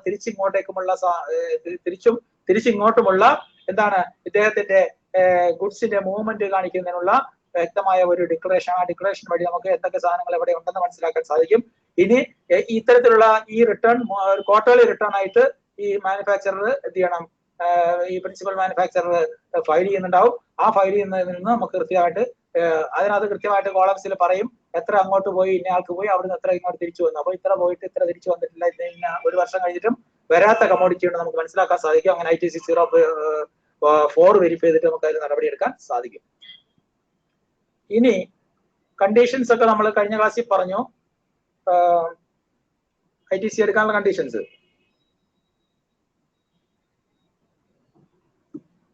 നമുക്ക് ഇതിനകത്ത് ഇനി നമ്മൾ നേരത്തെ കണ്ട റിട്ടേണിനകത്ത് വേറൊരു കാര്യമുണ്ട്. റിവേഴ്സലിനെ കുറിച്ച് നമ്മൾ പറഞ്ഞു. റിവേഴ്സൽ ITC റിവേഴ്സൽ പറഞ്ഞപ്പോൾ റിവേഴ്സലിൽ എന്തൊക്കെ കണ്ടു അത് ആ ഭാഗം നമ്മൾ നോക്കിയില്ല. ITC റിവേഴ്സലില് ഇവിടെ ITC റിവേഴ്സൽ എന്ന് പറഞ്ഞിട്ട് ആദ്യമേ പറഞ്ഞിരിക്കുന്നത് as per rule 42 and 43 of CGST and SGST act എന്നാണ് പറഞ്ഞത്. കണ്ടോ? റൂൾസ്. അപ്പൊ അതാണ് അതിലൊന്ന് ഈ നമ്മൾ പറഞ്ഞതിനകത്ത് പ്രത്യേകിച്ച് എടുത്തു പറയുന്ന ITC രണ്ടും കൂടി ചേർത്താണ് ഇവിടെ പറയുന്നതെങ്കിലും ആനുവൽ റിട്ടേണിൽ വരുമ്പോൾ എല്ലാം സെപ്പറേറ്റ് ആയിട്ട് വരുന്നുണ്ട്. അപ്പൊ ഇവിടെ റൂൾ 42 പ്രകാരം എന്തോ ഒന്ന് എന്ത് ചെയ്യാനുണ്ട്? റിട്ടേണുകളിൽ റിവേഴ്സ് ചെയ്യാനായിട്ട് പറയുന്നുണ്ട്. അതുപോലെ റൂൾ 43 പ്രകാരം എന്തോ ഒന്ന് റിട്ടേണിൽ എന്ത് ചെയ്യുന്നതാണ്? നമ്മൾ 3 വീക്കകത്ത് റിവേഴ്സ് ചെയ്യാൻ പറയുന്നുണ്ട്. അപ്പൊ എന്താണ് ഈ ആസ് പെർ റൂൾ 42 അതുപോലെ 43? നമുക്ക് 42 പറയുമ്പോൾ ഇന്നത്തെ സമയം കഴിഞ്ഞാൽ അത് അടുത്ത ഒരു ക്ലാസ്സിൽ പറയാം. ഇനി എന്തായാലും ഒരു ക്ലാസ് കൂടെ എടുത്താലേ തീരുള്ളൂ. അപ്പൊ നമുക്ക് 42 ആദ്യം പറയാം. ഈ റൂൾ 42 പ്രകാരം എന്താണ് റിവേഴ്സ് ചെയ്യേണ്ടത്, ഏത് തുകയാണ് ഇവിടെ വരേണ്ടത് എന്ന് നമ്മൾ മനസ്സിലാക്കണം. അപ്പൊ നമ്മൾ റിട്ടേൺ സ്ക്രൂട്ടിനി ഒക്കെ ചെയ്യുമ്പോൾ ഇവിടെ റൂൾ 42 പ്രകാരം ഇവിടെ റിവേഴ്സൽ എന്നൊക്കെ പറയുന്നുണ്ട്. അപ്പൊ ഇങ്ങനെ റിവേഴ്സൽ പറയുമ്പോൾ റൂൾ 42 പ്രകാരം നമ്മൾ റിവേഴ്സ് ചെയ്യുന്ന തുക എന്താണ്? ഇവിടെ കൊടുക്കേണ്ട തുക എന്താണ്? ഇവിടെ 42ന്റെയും 43യുടെയും കൂടെ ടോട്ടൽ തുകയാണ് ഇതിനകത്ത് കൊടുക്കേണ്ടത്. പക്ഷെ അത് നമ്മൾ ആനുവൽ റിട്ടേണിൽ വരുമ്പോൾ നമ്മൾ അക്കൗണ്ട്സിലൊക്കെ കാണിക്കുമ്പോൾ അത് പ്രത്യേകം കാണിക്കും. ആനുവൽ റിട്ടേൺ വരുമ്പോഴും അത് സ്പ്ലിറ്റ് ചെയ്ത് തന്നെ കാണിക്കണം. അപ്പൊ ഇവിടെ അത് നമുക്കൊന്ന് പരിശോധിക്കാം അവിടെ അതെന്താണെന്നുള്ളത്.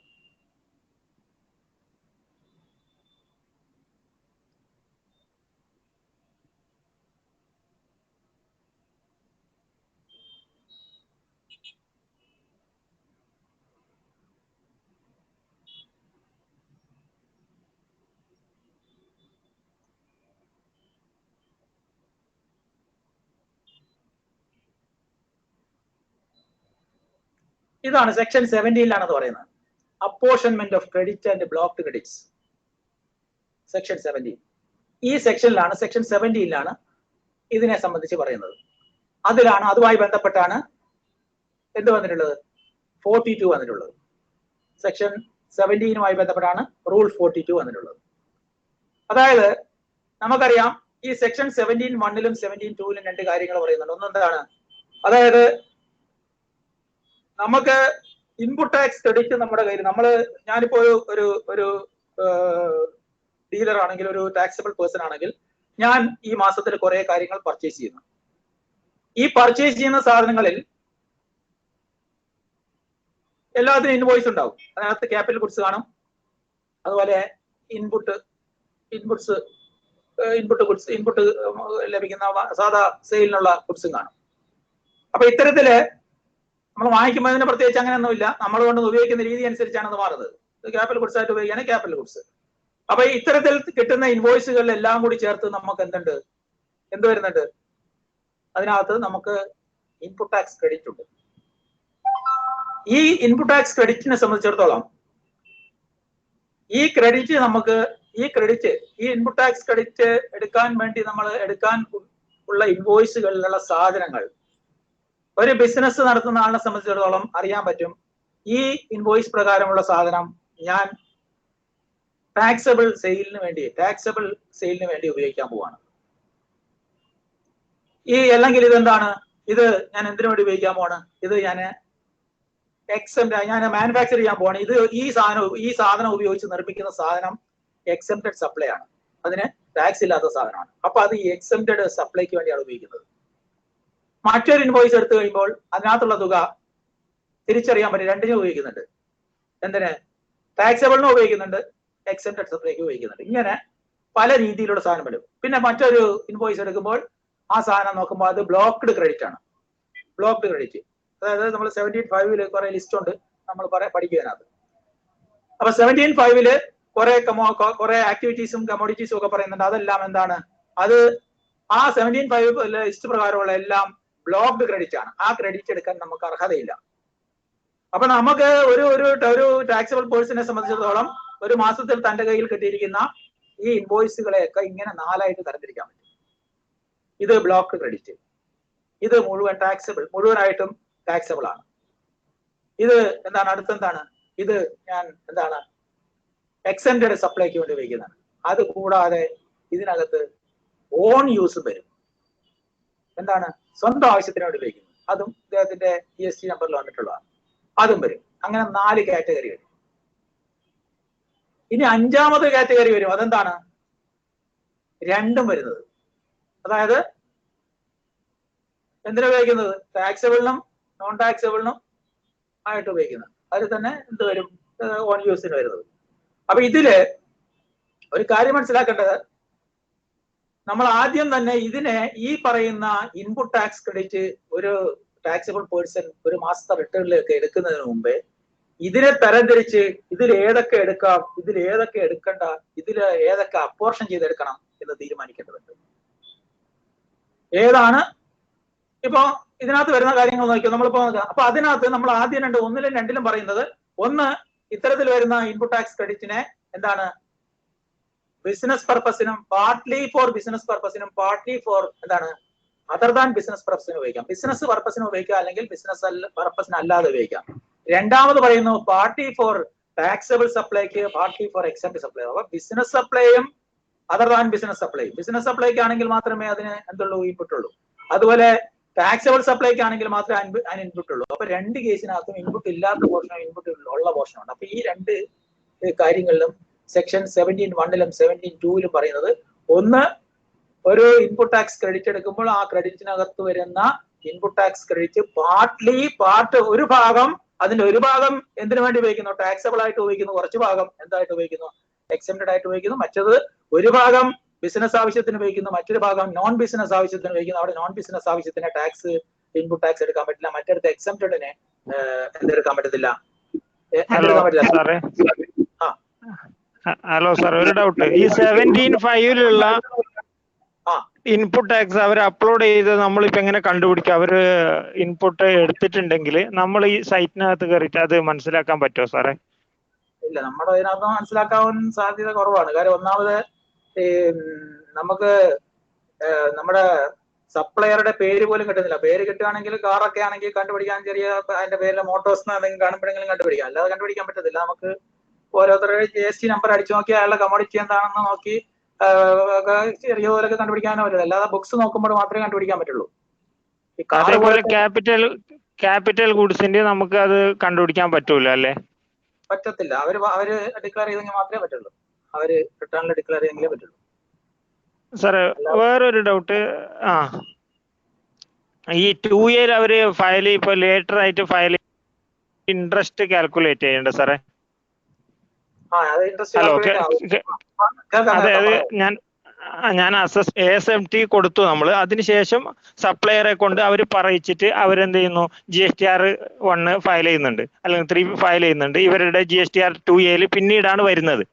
അപ്പൊ ആ ഡേറ്റ് ശരിക്കും 3B ഫയൽ ചെയ്യേണ്ട ഡേറ്റ് കഴിഞ്ഞിട്ടാണ് അവരുടെ 2A വരുന്നതെങ്കിൽ അത് മുതലുള്ള ഇൻട്രസ്റ്റ് കാൽക്കുലേറ്റ് ചെയ്യണ്ടേ? ഇൻട്രസ്റ്റ് കാൽക്കുലേറ്റ് ചെയ്യണം.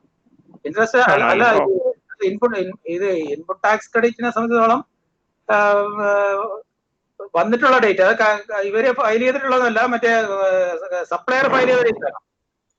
അതെ, സപ്ലയർ ഫയൽ ചെയ്ത ഡേറ്റ്. സപ്ലയർ ശരിക്കും നേരത്തെ ഫയൽ ചെയ്യേണ്ട ഡേറ്റ് ആയിരുന്നു. അതുകൊണ്ട് ഇവർക്ക് ഡീലർക്ക് ഇൻപുട്ട് ടാക്സ് കിട്ടുന്നില്ല. പിന്നീട് ഇൻപുട്ട് ടാക്സ് വരുന്നുണ്ട് കുറെ മാസങ്ങൾ കഴിഞ്ഞിട്ട്. അപ്പൊ അത്രയും ഗ്യാപ്പ് വരുന്നതിന് നമ്മള് സപ്ലയറുടെ ഭാഗത്ത് നിന്നുണ്ട മിസ്റ്റേക്ക് ആണെങ്കിൽ കൂടി അതിന് ഇൻട്രസ്റ്റിന് ബാധ്യതയില്ലേ? ഇൻപുട്ട് ടാക്സിന് എനിക്ക് എന്റെ അഭിപ്രായത്തിൽ ഇൻപുട്ട് ടാക്സിനില്ല. ഇൻപുട്ട് ടാക്സ് നമുക്ക് ഡിസലോ ചെയ്യാൻ പറ്റും അതിന്റെ ഡ്യൂ ഡേറ്റ് കഴിയുമ്പോൾ. ഡ്യൂ ഡേറ്റ് കഴിയുമ്പോൾ ഇൻപുട്ട് ടാക്സ് ഡിസലോ ചെയ്യാൻ പറ്റും. പക്ഷെ ഇത് വരുന്നതിന് മുമ്പേ എടുത്ത് അവർ അവൈൽ ചെയ്ത് ഉപയോഗിച്ചിട്ടുണ്ടെങ്കിൽ അത് നമുക്ക് നോക്കേണ്ടതുണ്ട്. അതൊരു കൺഫ്യൂഷനുള്ള ഏരിയ ആണ്. അത് ഡിസ്കസ് ചെയ്യണം. നമ്മൾ ഇവിടെ തിരുവനന്തപുരത്ത് ഇതിനെ സംബന്ധിച്ച് ഒരു ഡിസ്കഷൻ ഈ ശനിയാഴ്ച വെച്ചിട്ടുണ്ട്. ഇതൊരു ഓക്കെ സാറേ, ഓക്കെ ശരി. അപ്പൊ ഇതാണ് നമ്മൾ പറഞ്ഞോണ്ടിരുന്നത്. എന്താണ് അപ്പൊ ഇതിനകത്ത് നമുക്ക് പാർട്ട്ലി എന്ത് ചെയ്യുന്നു, രണ്ട് കേസുകൾക്ക് ഉപയോഗിക്കുന്ന സമയത്താണ് ഈ അപ്പോർഷൻമെന്റ് വരുന്നത്. അപ്പൊ ഇവിടെ എങ്ങനെയാണ് നമ്മൾ ഈ 42-ല് റിവേഴ്സൽ എങ്ങനെയാണെന്ന് കണ്ടുപിടിക്കാന്ന് സെക്ഷൻ 42-ലാണ് ഇതിന്റെ ഒരു പ്രോസസ്സ് പറയുന്നത്. അതായത് ഈ രണ്ട് കേസുകളാണ്. ഒന്ന് പാർട്ട്ലി ഫോർ ബിസിനസ് പർപ്പസും പാർട്ട്ലി ഫോർ എന്താണ് നോൺ ടാക്സബിളും. നോൺ ബിസിനസ് പർപ്പസിന് പാർട്ട്ലി ഉപയോഗിക്കുകയാണെങ്കിൽ അതിന് നമ്മൾ എന്ത് ചെയ്യണം, അതിനെ നമുക്ക് റിവേഴ്സ് ചെയ്യേണ്ടി വരും. അതുപോലെ പാർട്ട്ലി ഫോർ എന്തിനു ഉപയോഗിക്കുകയാണെങ്കിൽ അതായത് നേരത്തെ പറഞ്ഞ 17(1)ലും 17(2)ലും പറഞ്ഞ രണ്ട് കേസുകളിൽ എഫക്ട് വരുന്നുണ്ടെങ്കിൽ ആ കേസുകളിൽ നമുക്ക് എന്ത് ചെയ്യേണ്ടി വരും, അവിടെ റിവേഴ്സൽ ആവശ്യമായിട്ട് വരും. ആ റിവേഴ്സൽ എങ്ങനെ നടത്തണമെന്ന് നമുക്ക് സെക്ഷൻ 42 പ്രിസ്ക്രൈബ് ചെയ്തിട്ടുണ്ട്. അതാണ് നമ്മളിവിടെ ഇപ്പം നോക്കാൻ പോകുന്നത്. അതിന്റെ ചെറിയൊരു നമ്മളൊരു ഇല്ലുസ്ട്രേഷൻ കൂടി ഞാൻ അതിനകത്ത് കൊടുത്തിട്ടുണ്ട്. നമുക്ക് നോക്കാം. നോക്കുമ്പോഴേക്കും എന്തെങ്കിലും സമയം തരും. അപ്പൊ നമുക്ക് ഇവിടെ നോക്കിയേ, ഇവിടെ നമ്മൾ ആ ഇൻപുട്ട് ടാക്സ് ഓരോന്നായിട്ട് നോക്കുക. സപ്പോസ് ടോട്ടൽ ഒരു ഡീലറെ സംബന്ധിച്ചിടത്തോളം total input tax involve on inputs and input services in A tax period, അത് നമ്മൾ T ആണെന്ന് വിചാരിക്കും. ഇപ്പൊ ഒരാൾക്ക് ഒരു ടാക്സ് പീരീഡില് ടോട്ടൽ ആയിട്ട് അയാൾക്കുള്ള ഇൻപുട്ട് ടാക്സ് ക്രെഡിറ്റ് എന്ന് പറയുന്നത് T ആണ്. ഒരു മാസത്തില് ഒരു ടാക്സിബിൾ പേഴ്സൺ റിട്ടേൺ ഫയൽ ചെയ്യാൻ നേരത്ത് അദ്ദേഹത്തിന്റെ എല്ലാ ഇൻവോയ്സുകളും കൂടി കൂട്ടി നോക്കിയപ്പോൾ അദ്ദേഹത്തിന് ഉണ്ടായിട്ടുള്ള അദ്ദേഹത്തിന്റെ കയ്യിലുള്ള ക്രെഡിറ്റ് എല്ലാം കൂടിയിട്ട് ഇൻപുട്ട് ടാക്സ് ക്രെഡിറ്റ് എല്ലാം കൂടി കൂട്ടി നോക്കിയപ്പോൾ, അതായത് അദ്ദേഹം ഇൻപുട്ട് ടാക്സ് എന്ന് പറയുമ്പോൾ ആ പറയുന്ന ഇൻവോയ്സുകളിലൊക്കെ എത്ര ടാക്സ് ഇദ്ദേഹം കൊടുത്തിട്ടുണ്ടോ അതിന്റെ ടോട്ടല്, അത് നമ്മൾ ക്യാപിറ്റൽ T ആണെന്ന് വിചാരിക്കുന്നു. ഇനി അടുത്ത് amount of input tax out of T, ഈ Tക്കകത്ത് നിന്ന് attributable to inputs and input services intended to be used exclusively for എന്താണ് purpose of other than business എന്ന് പറഞ്ഞാൽ ബിസിനസ്സിനല്ലാതെ ഇതിനകത്ത് ഇപ്പം ആ ഡീലറിനെ സംബന്ധിച്ചിടത്തോളം ഇതിനകത്ത് തരംതിരിക്കാൻ പറ്റും, സോർട്ട് ചെയ്യാൻ പറ്റും. ഈ പറയുന്ന Tക്കകത്ത് എത്ര ക്രെഡിറ്റ് ആണ് പൂർണ്ണമായും ബിസിനസ്സിനല്ലാതെ അതർ ദാൻ ബിസിനസ് എന്ന് പറഞ്ഞാൽ ബിസിനസ് പർപ്പസിനല്ലാതെ ഉപയോഗിച്ചിരിക്കുന്നത് എന്ന് അദ്ദേഹത്തിന് തരംതിരിച്ചെടുക്കാൻ പറ്റും. അദ്ദേഹത്തിന് അറിയാം ഇത്രയും ഭാഗം ഞാൻ എന്ത് ചെയ്തിട്ടില്ല, എന്ന് പറഞ്ഞാൽ ചില ബില്ലിനകത്ത് രണ്ടും കൂടെ വരും, അതിനെ വേണ്ട, അതെടുക്കണ്ട. ബിസിനസിനും നോൺ ബിസിനസിനും ഇതിനകത്തുള്ള ഈ ബില്ലിനകത്തുള്ള രണ്ടിലും ഉപയോഗിച്ചിട്ടുണ്ട്, അതിനെടുക്കുന്നില്ല. പൂർണ്ണമായും ഓരോ ബില്ലെടുത്ത് നോക്കാം, ഇത് പൂർണ്ണമായും ബിസിനസിന് ഉപയോഗിച്ചതാണ്, സോറി നോൺ ബിസിനസിന് ഉപയോഗിച്ചതാണ്. അങ്ങനെ പൂർണ്ണമായും നോൺ ബിസിനസിന് ഉപയോഗിച്ച എല്ലാം സോർട്ട് ചെയ്ത് മാറ്റുന്നു. മാറ്റിക്കഴിഞ്ഞാൽ അതിന്റെ എല്ലാത്തിന്റെയും കൂടെ ഇൻവോയ്സിലെ ടാക്സ് കൂട്ടി നോക്കിയപ്പോൾ കിട്ടിയ തുക T1 എന്നെടുക്കും. T1 കണ്ടോ, അതിനെ T1 ആയിട്ട് എടുക്കും. മനസ്സിലായല്ലോ? അതാണ് ഒന്നെടുത്തത്. അടുത്ത് എന്ത് ചെയ്യുന്നു? അടുത്ത ബാക്കിയുള്ളത് അത് സോർട്ട് ചെയ്തങ്ങ് മാറ്റി. അടുത്ത് സോർട്ട് ചെയ്യുന്നത് the amount of input tax out of T attributable to inputs and input services intended to be used exclusively for effecting exempt supplies. ഇനി അടുത്തെന്താണ്? അടുത്ത് exempt suppliesന് എന്ന് പറഞ്ഞാൽ ടാക്സ് ഇല്ലാത്ത സപ്ലൈക്ക് വേണ്ടിയിട്ട് ഇതിനകത്ത് ഏതൊക്കെ, അതായത് ഇപ്പൊ ടാക്സ് കൊടുത്ത് വാങ്ങിച്ചു വെച്ചിരിക്കുന്ന സാധനങ്ങളാണ്. അതിനകത്ത് ഈ ഇൻവോയ്സുകളിൽ ഇയാൾ മാനുഫാക്ചർ ആണെങ്കിൽ ഇയാൾ ചിലപ്പോൾ ഈ പറയുന്ന ടാക്സബിൾ സാധനം വാങ്ങിച്ച ഈ ഇൻപുട്ട് ടാക്സ് കൊടുത്ത ഈ ബില്ലിലുള്ള സാധനം ഉപയോഗിച്ചിട്ട് ഉണ്ടാക്കാൻ പോകുന്നത് എന്താണ്? എന്ത് ടാക്സ് ഇല്ലാത്ത സാധനമായിരിക്കും. അങ്ങനെ ടാക്സ് ഇല്ലാത്ത സാധനം ഉണ്ടാക്കാൻ വേണ്ടി ഇതിൽ നിന്ന് എന്തൊക്കെ ഉപയോഗിക്കുന്നുണ്ടോ അതിനൊന്നും ഇൻപുട്ട് ടാക്സ് കിട്ടൂല. അപ്പൊ അതിനെ വേർതിരിച്ച് മാറ്റി അതിലെയും ടാക്സുകൾ കൂട്ടിയെടുക്കുന്നു. അതാണ് T2. സംശയമില്ലല്ലോ. ആദ്യം എടുത്തത് ഇദ്ദേഹത്തിന്റെ മൊത്തം ഇൻവോയ്സുകൾ അടുക്കി വെച്ചു, അതിനകത്ത് എന്തിനെ സോർട്ട് ചെയ്ത് മാറ്റി? ഇതിനെ മാത്രം, ഇതിനെ അതർ ദാൻ ബിസിനസിന് മാത്രം ഉപയോഗിക്കുന്നത്, അതർ ദാൻ ബിസിനസിന് മാത്രം ഉപയോഗിക്കുന്നത് എടുത്ത് മാറ്റി. ഇനി അടുത്ത് എന്താണ്? ഏതിന് മാത്രം ഉള്ളത്? എക്സംപ്റ്റഡ് സപ്ലൈസിനുള്ളത് അത് മാത്രം എടുത്ത് മാറ്റി. എക്സംപ്റ്റഡ് സപ്ലൈസിന് അതിന് നമ്മൾ T2 എടുത്തു, ആദ്യം തന്നെ T1 എടുത്തു. അടുത്ത് എന്ത് ചെയ്യുന്നു? അടുത്ത് ഈ Tക്കകത്ത് ഈ പറയുന്ന ഇൻവോയ്സുകളിനകത്ത് നിന്ന് വീണ്ടും നമ്മൾ എന്ത് ചെയ്തു? നേരത്തെ ബ്ലോക്ക്ഡ് ക്രെഡിറ്റ് പറഞ്ഞു, 17.5 ബ്ലോക്ക്ഡ് ക്രെഡിറ്റ് ഉണ്ട്.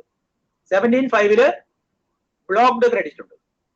അപ്പൊ 17.5 പറഞ്ഞില്ല, ഞാൻ നേരത്തെ പറഞ്ഞു കുറെ കമോഡിറ്റീസ്, കുറെ ആക്ടിവിറ്റീസ് എവിടെ പറഞ്ഞിട്ടുണ്ട്? 17.5 പറഞ്ഞിട്ടുണ്ട്. ആ 17.5 എന്താണ്? നോൺ അതായത് ബ്ലോക്ക്ഡ് ക്രെഡിറ്റ് ആയിട്ടുള്ള എന്തെങ്കിലും ഇതിനകത്ത് വന്നിട്ടുണ്ടെങ്കിൽ അത്ര ഇൻവോയ്സുകൾ എടുത്ത് മാറ്റി അതിനെ എന്ത് ചെയ്തു? T3 ആക്കി. അതിനെ T3 എന്ന് പേര് കൊടുത്തു. കണ്ടോ? അപ്പൊ നോക്കിയേ, അപ്പൊ ഇത് മൂന്നും എന്താണ്? ഈ T1ഉം T2ഉം T3യും നമ്മൾ എന്താ മനസ്സിലാക്കിയത്? ഇത് മൂന്നിലെയും IPT നമുക്ക് എടുക്കാൻ പറ്റില്ല, ഇയാൾക്ക് എടുക്കാൻ പറ്റില്ല. അപ്പൊ ഞാൻ എന്ത് ചെയ്തു? അതായത് ഈ പറയുന്ന മൂന്നെണ്ണവും അപ്പൊ നമുക്ക് എന്ത് ചെയ്യാൻ പറ്റില്ല, ക്രെഡിറ്റ് എടുത്തിട്ട് ഇതിന്റെ ഇലക്ട്രോണിക് ക്രെഡിറ്റ് ലെഡ്ജറിലേക്ക് കൊണ്ടുപോകാൻ പാടില്ലാത്തതാണ്. അപ്പൊ നമ്മൾ എന്ത് ചെയ്യുന്നു? ഈ മാസമുള്ള മൊത്തം എന്റെ ഇൻവോയ്സുകളിലെ ടോട്ടൽ ഇൻപുട്ട് ടാക്സ് ക്രെഡിറ്റ് ആയ Tയിൽ നിന്നും ഇത് മൂന്നും അങ്ങോട്ട് കുറച്ച് കളയുന്നു. എന്ന് പറഞ്ഞാൽ അതിനെന്തൊരു C1 എന്ന് പേര് കൊടുക്കുന്നു. C1. അപ്പൊ ഇവിടെ C1 എന്ന് പറയുന്നത് എന്താണ്? ഈ മാസത്തെ എന്റെ എല്ലാ ഇൻവോയ്സുകളിലും കൂടി ലഭ്യമാകുന്ന ഇൻപുട്ട് ടാക്സ് ക്രെഡിറ്റുകളുടെ ടോട്ടൽ തുകയിൽ നിന്നും എനിക്ക് യോഗ്യതയില്ലാത്ത മൂന്ന് കാര്യങ്ങൾ, മുകളിൽ പറഞ്ഞ മൂന്ന് തരത്തിലുള്ള ITCകൾ പൂർണ്ണമായും യോഗ്യതയില്ലാത്ത മൂന്നെണ്ണം, T1 + T2 + T3, ഇത് മൂന്നും കൂടെ ചേർത്ത് അതിൽ നിന്ന് കുറയ്ക്കുന്നു. കുറയ്ക്കുമ്പോൾ കിട്ടിയതാണ് C1. അപ്പൊ ഈ C1 എന്ന് പറയുന്നത് എന്താണ്? ഇനിയും പരിശോധിക്കാനുണ്ട്. ഇപ്പോഴത്തെ അവസ്ഥയിൽ എന്ത് ചെയ്ത്? Tക്കകത്തുനിന്ന് അർഹതയില്ലാത്ത മൂന്നെണ്ണം കുറച്ചിട്ട് ബാക്കിയുള്ളതാണ് C1. അപ്പൊ ഈ C1ൽ പറയുന്നത് ഇപ്പോഴത്തെ അവസ്ഥയിൽ നമുക്ക് നമ്മുടെ കണക്കൂട്ടലിൽ എന്തിനുള്ളൂ? നമുക്ക് ഇലക്ട്രോണിക് ക്രെഡിറ്റ് ലെഡ്ജറിലേക്ക് മാറ്റാൻ സാധിക്കുള്ളൂ. അത് കഴിഞ്ഞിട്ട് വീണ്ടും നമുക്ക് അടുത്തതിലേക്ക് നമ്മൾ പോകണം. C1 കണ്ടുപിടിച്ച് വെച്ചു. അത് കഴിഞ്ഞിട്ട് എന്താ നോക്കിയേ, ഇനി അടുത്തൊരു കാര്യമുണ്ട്. ഇനി the amount of input tax credit attributable to എന്താണ്? inputs and input services intended to be used exclusively for എന്താണ്? effecting supplies other than exempted എന്ന് പറഞ്ഞാൽ taxable supplies, zero rated supplies ഉൾപ്പെടെ. അപ്പം ഇനി നമ്മൾ പറയാൻ പോകുന്ന T4 പറയുന്നത് ഇതിനുള്ള അതായിരിക്കും കൂടുതലുണ്ട്. ഇതാണ് ഏറ്റവും കൂടുതൽ ഉണ്ടാവുക. അതായത് ഒരു കച്ചവടക്കാരൻ തന്റെ ബിസിനസിന് വേണ്ടി സാധനം വാങ്ങിച്ചു, അതേ ടാക്സ് റേറ്റിൽ അല്ലെങ്കിൽ അത് വേറെ ഏതെങ്കിലും ടാക്സ് റേറ്റിലോ സാധനം വിൽക്കാൻ പോകണം, മാനുഫാക്ചർ ചെയ്താലും ടാക്സബിൾ ആയിട്ട് വിൽക്കാൻ പോകുന്ന സാധനങ്ങൾ, ടാക്സബിൾ ആയിട്ട് പോകുന്ന സാധനങ്ങൾ, എക്സംപ്റ്റ് അല്ലാതെ ടാക്സ് കൊടുക്കുന്ന സാധനങ്ങൾ ഇത്രയും ഈ T4 അതായിരിക്കും ഏറ്റവും കൂടുതൽ ഉണ്ടാവും. ബാക്കിയെല്ലാം കുറച്ച് കാണുള്ളൂ. അപ്പൊ ഇത് ഈ T4 എന്ന് പറയുന്നത് ഈ ഇൻവോയ്സ്, ഈ പറയുന്ന പർച്ചേസ് ഇൻവോയ്സുകളിൽ കുറെ ഇൻവോയ്സുകൾ ഇദ്ദേഹത്തിന് പൂർണ്ണമായും ഇതിനെ മറിച്ച് വിൽക്കുന്നത് ടാക്സ് കളക്ട് ചെയ്തുകൊണ്ട് വിൽക്കുന്ന സാധനങ്ങളായിരിക്കും ബോധ്യപ്പെട്ടതെല്ലാം കൂടെ മാറ്റിവെച്ച് കൂട്ടിയതാണ് T4. ഇത് കഴിഞ്ഞാൽ ഇനി കുറച്ച് ഇൻവോയ്സുകൾ കാണും. ഇത് ഈ T4 കൂടെ എടുത്തു കഴിഞ്ഞാൽ ബാക്കിയുള്ള ഇൻവോയ്സ് എന്തായിരിക്കും? ആ ഇൻവോയ്സുകളിൽ നമ്മൾ ഈ മാറ്റിയത് പോയിട്ട് എല്ലാം കാണും. എന്താണ്? ഏതൊക്കെ ടൈപ്പ് കാണും? ഒന്നുകിൽ എന്താ ബിസിനസ്സും നോൺ ബിസിനസ്സും കൂടി മിക്സ് ആയി കിടക്കുന്നതാണ്. ബിസിനസ് പർപ്പസിനും നോൺ ബിസിനസ്സും രണ്ടും കൂടെ മിക്സ് ആയതുകൊണ്ടാണ് അത് എടുക്കാത്തത്. ബിസിനസ്സിനുള്ള എടുത്ത് മാറ്റി, നമ്മൾ പൂർണ്ണമായും നോൺ ബിസിനസ്സിനുള്ള എടുത്ത് മാറ്റി, ഇല്ല അതെല്ലാം മാറ്റി. അപ്പൊ എല്ലാം മാറ്റി ഈ കിടക്കുന്നതാണ് ഒന്നുകിൽ ബിസിനസ്സിനും നോൺ ബിസിനസ്സിനും കൂടെ മിക്സ് ആയി കിടക്കുന്നത്, അല്ലെങ്കിൽ എന്താണ്, അല്ലെങ്കിൽ ടാക്സബിളിനും അതർ ദാൻ എക്സംപ്റ്റഡിനും അതർ ദാൻ എക്സംപ്റ്റഡ് എന്ന് പറഞ്ഞാൽ എക്സംപ്റ്റഡ് സപ്ലൈ ക്യൂം ഉപയോഗിക്കും കുറെ ഭാഗം അങ്ങനെയുള്ള ഇൻവോയ്സ്, അങ്ങനെയുള്ള മിക്സ്ഡ് ആയിട്ടുള്ള എന്താണ് ഇൻവോയ്സ് ആണ് അവിടെ കിടക്കുന്നത്.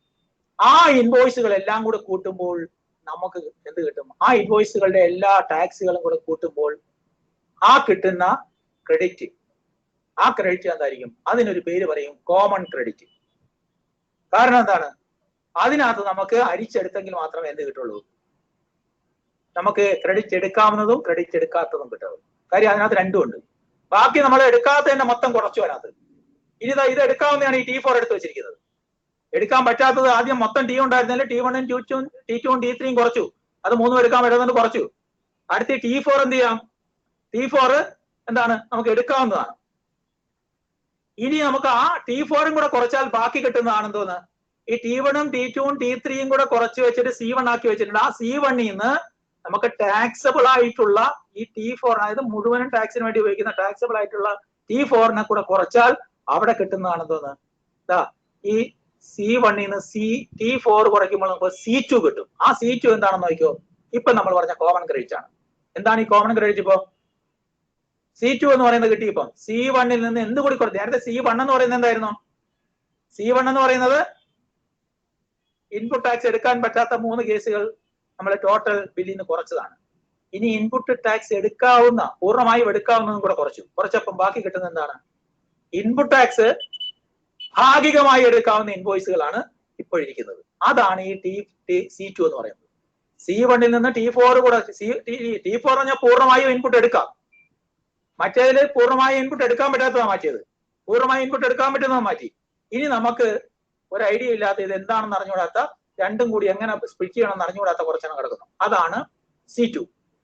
ആ C2ൽ നിന്ന് നമ്മൾ എന്ത് C2 കണ്ടുപിടിക്കാൻ വേണ്ടി നമ്മൾ C1നകത്ത് നിന്ന് നേരത്തെ കണ്ടുപിടിച്ച, നേരത്തെ നമ്മൾ മൊത്തം Tക്കകത്ത് നിന്ന് T1ഉം T2ഉം T3ഉം കുറച്ചിട്ട് C1 കണ്ടുപിടിച്ച് വെച്ചായിരുന്നു. അതായത്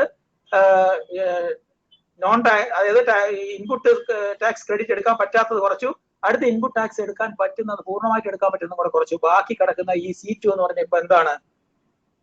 ഏത് ഇൻവോയ്സുകളിൽ മാത്രമുള്ളതാണ്? അതായത് രണ്ടും കൂടെ ചേർന്നത് അല്ലെ, രണ്ട് ടൈപ്പും, അതായത് ഇൻപുട്ട് ടാക്സ് എടുക്കാവുന്നതും എടുക്കാൻ പറ്റുന്നതും എടുക്കാൻ പറ്റാത്തതുമായതും മിക്സ് ആയിട്ടുള്ള ഇൻവോയ്സുകളാണ് ഈ കിടക്കുന്നത്. അതിലുള്ള ക്രെഡിറ്റ് ആണ് C2. അതിന് നമ്മൾ ഒരു പേര് കൊടുത്തു, കോമൺ ക്രെഡിറ്റ്. അതിനൊരു പേര് കൊടുത്തു, എന്താണ്? Common credit. അപ്പൊ എല്ലാ മാസവും ചില സ്ഥാപനങ്ങൾക്ക്, ചില പ്രത്യേക ബിസിനസ് എൻറ്റിറ്റികൾക്ക് ഇത്തരത്തിലുള്ള കോമൺ ക്രെഡിറ്റ് വരും. എങ്ങനെ വേണം? ഈ കോമൺ ക്രെഡിറ്റ് വരണമെങ്കിൽ എന്ത് വേണം? അയാൾക്ക് ടാക്സബിളും നോൺ ടാക്സബിളുമായിട്ടുള്ള സെയിൽ വേണം. എന്ന് കഴിഞ്ഞാൽ ഔട്ട്വേർഡ് സപ്ലൈ വേണം, മിക്സ്, അതായത് എക്സെപ്റ്റഡ് സപ്ലൈ വേണം, അതുപോലെ എന്താണ് ടാക്സബിൾ സപ്ലൈ വേണം. മനസ്സിലല്ലേ? അപ്പൊ ഇത് രണ്ടും വേണം, എങ്കിൽ മാത്രമേ ഇത് വരുള്ളൂ. അപ്പൊ ഇവിടെ നോക്കുക, എന്നിട്ട് എന്താ ചെയ്യാൻ പോണെന്ന് നോക്കിയോ. അപ്പൊ നമുക്ക് ഇവിടെ എന്ത് ചെയ്യണം? ഈ പറയുന്ന C2നകത്ത് നിന്ന് അതിനെ നമുക്ക് ഫിൽട്ടർ ചെയ്തിട്ട് അതിനകത്ത് നിന്ന് ടാക്സ്, ഇൻപുട്ട് ടാക്സ് എടുക്കാവുന്ന ഭാഗവും എടുക്കേണ്ടാത്ത ഭാഗവും കണ്ടുപിടിച്ച് മാറ്റണം. ഇപ്പൊ C2 എന്ന് പറയുന്നത് ബാക്കി എല്ലാത്തിനും നമ്മൾ മാറ്റി കഴിഞ്ഞു. ബാക്കി നമുക്ക് എടുക്കാവുന്നത് T4, എടുക്കാൻ പറ്റാത്തത് T1ഉം T2ഉം T3, അത് നമ്മൾ മാറ്റി വെച്ചിട്ടുണ്ട്, പ്രത്യേകം മാറ്റി വെച്ചിട്ടുണ്ട്. അത് എടുക്കാം. അപ്പൊ T4നെ നമുക്ക് റിട്ടേണിൽ ഇൻപുട്ട് ടാക്സ് എടുക്കുന്ന കോളത്തിൽ ഇൻപുട്ട് ടാക്സിൽ ആധാറിൽ കാണിച്ചിട്ട് ഇൻപുട്ട് എടുക്കാം T4ന്. ബാക്കിയുള്ളതിനെ എടുക്കണ്ട, അത് നമുക്ക് എടുക്കാൻ പറ്റാത്തതായിട്ട് ഇവിടെ നിർത്താം. അതേസമയം ബാക്കി ഇവിടെ ഇരിക്കുന്നു C2ൽ നമുക്ക് എടുക്കേണ്ട ഭാഗം എത്ര, എടുക്കേണ്ടാത്ത ഭാഗം എത്ര എന്ന് കണ്ടുപിടിക്കണം. അത് കണ്ടുപിടിക്കുക എന്നുള്ളതാണ് നമ്മുടെ ഈ 42ലെ ഈ ഒരു ഫോർമുല. എന്താണ് പറയുന്നത് നോക്കുക. അതിനകത്ത് ഈ C2നെ നമ്മൾ ആ ടാക്സ് പീരീഡിലെ ഈ പറയുന്ന ടാക്സബിൾ പേഴ്സന്റെ ടാക്സബിളിന്റെയും നോൺ ടാക്സബിളിന്റെയും പ്രപ്പോർഷൻ എന്താണോ അതേ പ്രപ്പോർഷനേറ്റ് ആയിട്ട് ഭാഗം വെച്ചെടുക്കുന്നു. എന്ന് പറഞ്ഞാൽ ഇവിടെ നോക്കിയേ, പുതിയൊരു സംഭവം നമ്മൾ കണ്ടുപിടിക്കുന്നു. ഈ C2നെ പ്രപ്പോർഷനേറ്റ് ആക്കുന്നു. എങ്ങനെയാണ്? E/F × C2 എന്ന് എഴുതുന്നത്. എന്ന് പറഞ്ഞാൽ എന്താണ്? ഇ എന്ന് പറയുന്നത് അവിടെ നമ്മൾ എന്ത് ചെയ്യുന്നു, എക്സെംപ്റ്റഡ് സപ്ലൈ ആണ്. ഇ എന്ന് പറയുന്നത് എക്സെംപ്റ്റഡ് ആണ്. താഴെ എഫ് എന്ന് പറയുന്ന ടോട്ടൽ എന്ന് പറയുന്നത് ആ മാസത്തെ അഗ്രിഗേറ്റ് മൊത്തം ടേൺ ഓവർ ആണ്. അപ്പൊ ടോട്ടൽ ടേൺ ഓവർ താഴെ എഴുതി, മുകളിൽ എന്തെഴുതി, എക്സെംപ്റ്റഡ് മാത്രം എഴുതി, ഇൻറ്റു C2 എഴുതി കഴിഞ്ഞാൽ ഈ C2വിനെ നമ്മൾ ഈ C2വില് എന്തിന്റെ പോർഷൻ കിട്ടും? പ്രപ്പോർഷനേറ്റ് ആയിട്ടുള്ള പോർഷൻ ഏതിൽ കിട്ടും? എക്സെംപ്റ്റഡിൽ എന്തുമാത്രം എടുക്കണം എന്നുള്ളത് കിട്ടും. അപ്പൊ D1 ഇവിടെ എടുത്തു, D1 ഇവിടെ എടുത്തപ്പോൾ D1 എടുത്ത് എങ്ങനെ എടുത്തു? നമ്മള് ഈ പറയുന്ന C2വിനെ C2 ഇൻറ്റു E/F എന്ന് എടുത്തു. എന്താ E/F എന്ന് പറഞ്ഞാൽ എന്താ എടുത്തത്?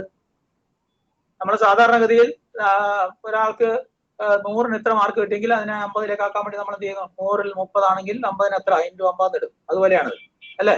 അപ്പൊ അതുപോലെ എന്താണ് ഇവിടെ നമുക്ക് എന്താ ഉള്ളത്? അതായത് ഈ മാസത്തിൽ ഈ പറയുന്ന ടാക്സ് പീരീഡിൽ ഇദ്ദേഹത്തിന് ഇപ്പൊ 1 ലക്ഷം രൂപയാണ് ഇദ്ദേഹത്തിന്റെ അഗ്രിഗേറ്റ് ടേൺ ഓവർ എന്ന് വിചാരിക്കുക. അപ്പൊ 1 ലക്ഷം രൂപ താഴെ എഴുതും. അദ്ദേഹത്തിന്റെ എക്സെംപ്റ്റഡ് ടേൺ ഓവർ ഒരു 10,000 രൂപയാണെന്ന് വിചാരിക്കുക. 10,000 മുകളിൽ എഴുതും. ഇൻറ്റു C2 ഇട്ട് കഴിഞ്ഞാൽ അദ്ദേഹത്തിന്റെ ഈ പറയുന്ന C2 എന്ന് പറയുന്ന ഇൻപുട്ട് ടാക്സ്, കോമൺ ക്രെഡിറ്റിൽ കിടക്കുന്ന ഇൻപുട്ട് ടാക്സ് ക്രെഡിറ്റിൽ ഈ എക്സെംപ്റ്റഡ് പോർഷന് വേണ്ടി മാറ്റേണ്ടതായ സംഭവം ഇതിനകത്ത് കിട്ടും, ഈ ഫോർമുലയിൽ നിന്ന് കിട്ടും. കണ്ടോ? അപ്പൊ ഇവിടെ നമ്മൾ എന്ത് ചെയ്യുന്നു? ഇവിടെ വേറെ കണ്ട ഇ എന്ന് പറയുന്ന അഗ്രിഗേറ്റ് ഓഫ് എക്സെംപ്റ്റ് സപ്ലൈസ് ആണ്. അപ്പൊ എക്സെംപ്റ്റ് സപ്ലൈസിനെ മുകളിൽ എഴുതുന്നു, താഴെ ടോട്ടൽ ടാക്സ് ടോട്ടൽ സപ്ലൈ എഴുതുന്നു. കണ്ടോ? ടേൺ ഓവർ എഴുതുന്നു. മുകളിൽ ഇ എന്ന് പറയുന്നത് E/F എന്ന് എഴുതുമ്പോൾ ഈ മുകളിൽ എഴുതുന്നു. ഈ എഴുതുമ്പോൾ എന്താ പരിപാടി? ഈ മുകളിൽ എഴുതുമ്പോൾ ഇ എന്ന് പറയുന്നത് എന്താണ്? ഈ മുകളിൽ എഴുതുമ്പോൾ ഇ എന്താണ്? ഇ എന്ന് പറയുന്നത് ഇവിടെ പറഞ്ഞിട്ടുണ്ട് എക്സെംപ്റ്റ് സപ്ലൈ ആണ്. താഴെ എഴുതുന്നത് എന്താണ്? ഇയാളുടെ ഈ ടോട്ടൽ ടേൺ ഓവർ ആണ്. Total turn over into C2 എഴുതുന്നു. അപ്പൊ ടോട്ടൽ ടേൺ ഓവർ താഴെ എഴുതിയിട്ട് അതിൽ എക്സെംപ്റ്റഡ് ടേൺ ഓവർ എത്രയാണെങ്കിൽ ഈ C2വിന് എത്ര വരും, ഈ പ്രപ്പോർഷനായിട്ട് C2വിന് എത്ര വരും എന്ന് കിട്ടും. അപ്പൊ ആ C2വിൽ നിന്നും എക്സെംപ്റ്റഡിന് എത്ര ഭാഗം വരും എന്ന് കിട്ടും. ആ എക്സെംപ്റ്റഡ് ഉള്ള ഭാഗത്തെ നമുക്ക് എന്ത് ചെയ്യാം? അതിനെ നമുക്ക് റിവേഴ്സ് ചെയ്ത് കളയാം. എന്നുള്ളതാണ്. മനസ്സിലായില്ലേ? അപ്പൊ ഇവിടെ ശ്രദ്ധിക്കുക. അപ്പൊ ഇവിടെ ഒരു കാര്യം മനസ്സിലാക്കേണ്ടത്, ഇവിടെ നമ്മൾ സാധാരണ ചെയ്യുന്നത് ഓരോ റിട്ടേൺ പീരീഡിലും ചെയ്യപ്പെടുന്നത് വെച്ചാല് ഇവിടെ ഈ പറയുന്ന T1 plus T2 plus T3 എന്ന് പറയുന്നതിനെ എന്തെടുക്കത്തില്ല? അതിന് ഇൻപുട്ട് എടുക്കത്തില്ല. T4നും C2വിനും ഇൻപുട്ട് എടുക്കും. മനസ്സിലായില്ലേ? T4നും C2വിനും ഇൻപുട്ട് എടുക്കും എല്ലാ മാസവും. അപ്പൊ ഈ പറയുന്ന T4നും C2വിനും ഇൻപുട്ട് എടുക്കുമ്പോൾ ആ എടുക്കുന്ന ഇൻപുട്ടിനകത്ത് എന്ത് വരും? എന്ത് കയറി വരുന്നുണ്ട്? ഈ C2വിനകത്ത് കയറി വരുന്ന ഇൻപുട്ട് എന്ന് പറയുന്നത്, ആ ഇൻപുട്ട് നമുക്ക് ഇൻപുട്ട് എടുക്കാൻ പറ്റുന്നതും കോമൺ ക്രെഡിറ്റ് ആണ്. കോമൺ ക്രെഡിറ്റിനകത്ത് എന്ത് വരും? 2 എണ്ണം വരും. എന്തൊക്കെയാണ്? ഒന്ന് ഇൻപുട്ട് എടുക്കാവുന്നതും ഇൻപുട്ട് എടുക്കാൻ പറ്റാത്തതും വരും. ഇത് രണ്ടും ഇതിനകത്തുണ്ട്. ഇതില് ഇൻപുട്ട് എടുക്കുക, ഇത് കഴിഞ്ഞ മാസത്തെയാണ് ഈ മാസം നമ്മൾ റിവേഴ്സ് ചെയ്യുന്നത്. അപ്പൊ കഴിഞ്ഞ മാസം എടുത്തതിനെ നമ്മൾ കണക്കാക്കിയിട്ട് ഇവിടെ റിവേഴ്സ് ചെയ്യും. അപ്പൊ ഇവിടെ എന്ത് ചെയ്യും? നമ്മൾ വർക്ക്ഔട്ട് ചെയ്ത് കഴിയുമ്പോൾ അടുത്ത മാസം വരുമ്പോൾ ഇതിൽ നമ്മൾ ഈ കോമൺ ക്രെഡിറ്റ് കണക്കാക്കി എന്ത് ചെയ്യുന്നു? അവിടെ റിവേഴ്സ് ചെയ്യും. അതാണ് ചെയ്യുന്ന പ്രോസസ്. അപ്പം ഇവിടെ ശ്രദ്ധിക്കുക. അപ്പൊ ഇവിടെ നമുക്ക് അതിന് വേണ്ടിയിട്ട് അപ്പൊ ഇവിടെ നമ്മൾ എന്ത് ചെയ്യുന്നു? ഇവിടെ അതിനു വേണ്ടി നമ്മൾ ഈ C2 കണക്കാക്കും. C2 കണക്കാക്കി വെച്ചിട്ടുണ്ട്. ഈ C2വിനെയും അതുപോലെ എന്താണ് T4നെയും കൂടി ചേർത്ത് നമ്മൾ ക്രെഡിറ്റ് എടുക്കും റിട്ടേണില്. എന്നിട്ട് എന്ത് ചെയ്യുന്നു? എന്നിട്ട് റിട്ടേണിൽ ക്രെഡിറ്റ് എടുത്തതിന് ശേഷം ബാക്കി T1 T2 T3 ഇത് മൂന്നെണ്ണവും എന്ത് ചെയ്യുന്നില്ല? അതിനെ നമ്മൾ ക്രെഡിറ്റ് എടുക്കാതിരുന്നിട്ട് ബാക്കി എന്ത് ചെയ്യുന്നു? ഇവിടെ C2വും T1ഉം കൂടി ക്രെഡിറ്റ് എടുക്കുന്നു. ഇവിടെ എന്ത് ചെയ്യുന്നു? ഇവിടെ D1 D2 ഇത് രണ്ടും എന്ത് ചെയ്യണം? ഈ D1 D2നെ നമ്മൾ പിന്നീട് എന്ത് ചെയ്യണം? റിവേഴ്സ് ചെയ്യണം. കണ്ടോ? D1 D2നെ D1 D2 D2 രണ്ടാ പറഞ്ഞത്, D2 പറഞ്ഞില്ല. ഇനി D2 എന്ന് പറയുന്നത് നോക്കിയ സ്ഥിതിക്ക് അപ്പൊ D1 നമ്മൾ മുകളിൽ പറഞ്ഞു. ഇവിടെ D1 പറഞ്ഞ എന്താണ്? D1 എന്ന് പറയുന്നത് നമ്മൾ ഏതിനകത്ത് എക്സെംപ്റ്റഡ് സപ്ലൈക്ക് പ്രൊപ്പോർഷനേറ്റ് ആയിട്ട് D1നകത്ത് എടുത്തതാണ്. D1നകത്തുനിന്ന് എക്സെംപ്റ്റഡ് സപ്ലൈ എത്രയാണെന്ന് നമുക്കറിയാം, ടോട്ടൽ സപ്ലൈ എത്രയാണെന്ന് അറിയാം. അത് രണ്ടും കൂടെ വെച്ചുകൊണ്ട് ഒരു പ്രൊപ്പോർഷനേറ്റ് ആയിട്ട് എടുത്തപ്പോൾ നമുക്ക് എക്സെംപ്റ്റഡ് പോർഷൻ അതിനകത്ത് കിട്ടി. ഇനി അതിനകത്ത് എന്തുണ്ട്? ഓൺ യൂസിന്റെ ഒരു പ്രൊപ്പോർഷൻ ഉണ്ട്. ഇത് കണ്ടുപിടിക്കാൻ മറ്റൊരു മാർഗവും ഇല്ലാത്തത് കൊണ്ട് നമ്മുടെ റൂള് പറയുന്നത് ഈ D1ന്റെ എത്ര C2ന്റെ എന്തെടുക്കണം? പെർസെന്റേജ് ആണ് പറയുന്നത്. C2ന്റെ ഒരു 5% എന്തായിട്ട് അങ്ങ് എടുക്കുക? D2 ആയിട്ട് അങ്ങ് എടുക്കുക. അതാണ് ഓൺ യൂസിന് ഉപയോഗിച്ചതായിട്ട് കണക്കാക്കുന്നത്. C2 കണ്ടുപിടിച്ചു കഴിഞ്ഞാൽ C2-നെ ഒരു കുത്തുമതിപ്പായിട്ട് നമ്മൾ അതിന്റെ 5% ഓൺ യൂസിന് ഉപയോഗിച്ചതെന്ന് കണക്കാക്കി അങ്ങ് മാറ്റും. അങ്ങനെ കണ്ടുപോയി. അപ്പൊ ഇവിടെ നമ്മൾ എന്ത് ചെയ്തു? ആദ്യം നമ്മൾ ഈ മറ്റേ E/F ഇൻറ്റു എന്തെടുത്തു? C2 ഫോമിൽ വെച്ചിട്ട് C1 ഫോമിൽ വെച്ചിട്ട് നമ്മൾ D1 കണ്ടുപിടിച്ചു അല്ലെ? സോറി, C2 ഫോമിൽ വെച്ചിട്ട് D1 കണ്ടുപിടിച്ചു. അടുത്ത് നമ്മൾ C2-ന്റെ 5% ചേർത്ത് D2 കണ്ടുപിടിച്ചു. ഈ D1 D2 നമ്മൾ എന്ത് ചെയ്യണം? അതാണ് 43-ൽ നമ്മൾ എന്ത് ചെയ്യേണ്ടത്? റിവേഴ്സ് ചെയ്യുന്നത്. ഇനി ഇവിടെ ശ്രദ്ധിച്ചോ, ഞാനൊരു ഡെമോൺസ്ട്രേഷൻ ഇവിടെ ഇട്ടിട്ടുണ്ട്. നോക്കിയേ, ശ്രദ്ധിക്കുക. ഈ പറഞ്ഞ കാര്യം ഇതിലേക്ക് വരുമ്പോൾ നോക്കിയോ. അതായത് ഒരാളെ സംബന്ധിച്ചിടത്തോളം അയാളുടെ ഒരു മാസത്തെ എന്താണ് ഇവിടെ ടാക്സബിൾ സപ്ലൈ 3 കോടിയുണ്ട്. 50,000 രൂപയാണ് അയാളുടെ എക്സെപ്റ്റഡ് സപ്ലൈ. അപ്പൊ ഇയാളുടെ ടോട്ടല് എന്താണ്? ഇത്രയും 3 കോടി 50 ലക്ഷം രൂപ എന്ത് ചെയ്യുന്നുണ്ട്? എക്സെപ്റ്റഡ് സപ്ലൈ വരുന്നുണ്ട്. സോറി, ടോട്ടൽ സപ്ലൈ വരുന്നുണ്ട്. Total supply. അപ്പൊ ഇവിടെ 3 കോടി 50 ലക്ഷം രൂപ എക്സെപ്റ്റഡ് ടോട്ടൽ സപ്ലൈ വരുന്നു ഇയാൾക്ക് ഇൻപുട്ട് ടാക്സ് ക്രെഡിറ്റ് ആയിട്ട് എന്താണ് 10 ലക്ഷം രൂപ ഉണ്ടെന്ന് വിചാരിക്കാം. 10 ലക്ഷം രൂപയുണ്ട് ഇവിടെ ഇൻപുട്ട് ടാക്സ് ക്രെഡിറ്റ് ആയിട്ട്. കണ്ടോ? ഈ ഇൻപുട്ട് ടാക്സ് ക്രെഡിറ്റിനെ നമ്മൾ ഓരോന്നായിട്ട് തരംതിരിക്കുന്നു. ഈ 10 ലക്ഷം രൂപയെ നമ്മൾ തരംതിരിക്കുകയാണ്. Input tax credit attributable to ഒന്ന് എന്താണ് ആദ്യത്തെ നമ്മൾ മൊത്തം അയാളുടെ ടാക്സബിൾ സെയിൽ വരുന്നത്. അതിനകത്ത് എന്ത് ചെയ്യുന്നു? അതിനകത്ത് ടാക്സ് ഉള്ള സംഗതി അതിന് T4 ആണ്. അത് എന്താണ്? 1,60,000 രൂപ അയാൾക്ക് സെയിൽ ഉണ്ടായിരുന്നു. അതിനകത്ത് ഒരു 5% അതിന് 8 ലക്ഷം രൂപ അയാൾക്ക് ടാക്സ് എന്ന് പറയാം. അപ്പൊ ഇവിടെ 8 ലക്ഷം രൂപ എന്താണ്? ഇത് അങ്ങനെയല്ല, ഇത് അതിന്റെ അല്ല പറയുന്നത്. ഇത് പർച്ചേസ് ആണ്. അയാളെ ബില്ലുകളല്ല പറയുന്നത്. അയാളെ ഇൻവോയ്സുകൾ എടുത്ത് നോക്കിയപ്പോൾ പർച്ചേസ് ഇൻവോയ്സ് ആണ്, ടാക്സബിൾ സെയിൽ അല്ല. സോറി, ഇത് പർച്ചേസ് ആണ്. അത് അറിയാം. അപ്പോൾ അവിടെ എന്ത് ചെയ്യുന്നു? 1,60,000 രൂപ അവിടെ എന്താണ്? ടാക്സബിൾ പർച്ചേസ് ആണ്. കണ്ടോ? ടാക്സബിൾ പർച്ചേസ് എന്നുള്ളതല്ല, ടാക്സബിൾ ഉപയോഗിക്കുന്നത് ആട്രിബ്യൂട്ടബിൾ ടു ടാക്സബിൾ. അപ്പൊ ശരി തന്നെയാണ്. Input tax credit attributable to taxable sales. ശരി തന്നെയാണ്, കറക്റ്റ് ആണത്. അപ്പൊ input tax credit attributable to taxable sales. Taxable സെയിലിന് ആട്രിബ്യൂട്ടബിൾ ആയിട്ടുള്ള ഇൻപുട്ട് ടാക്സ് ക്രെഡിറ്റ് ആണ്. കണ്ടോ?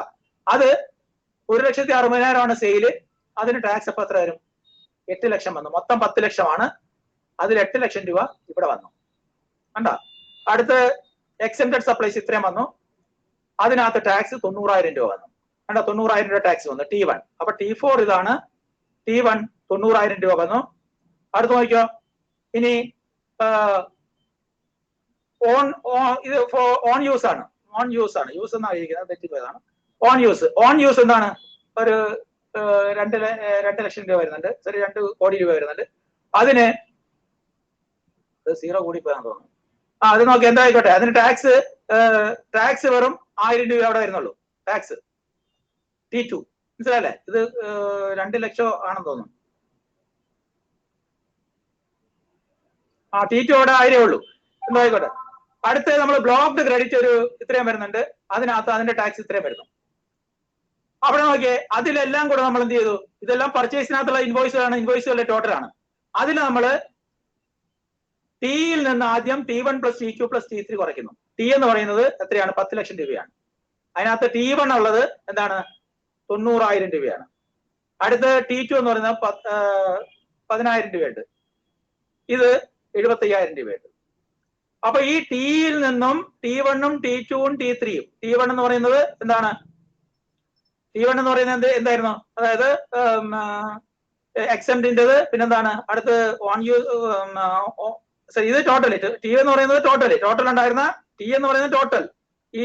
ഈ മാസം ഇദ്ദേഹത്തിന് മൊത്തത്തിലെ എല്ലാ ഇൻവോയ്സിലും കൂടെ ഉണ്ടായിരുന്ന ഇൻപുട്ട് ടാക്സ് ക്രെഡിറ്റ് ആണ്. അതില് എന്ത് ചെയ്യുന്നു? ഇത് എക്സെപ്റ്റഡും പിന്നെന്താണ് 3 കേസുകൾ നമ്മൾ T1ലും T2ലും T3ലുമായിട്ട് കുറയ്ക്കേണ്ട എല്ലാം കൂടെ കൂട്ടി. അത് 3ഉം കൂടെ കൂട്ടിയപ്പോൾ എന്ത് കിട്ടി? അത് 17,500 സോറി 1,70,000 അല്ല 1,70,000 രൂപ കിട്ടി അല്ലെ?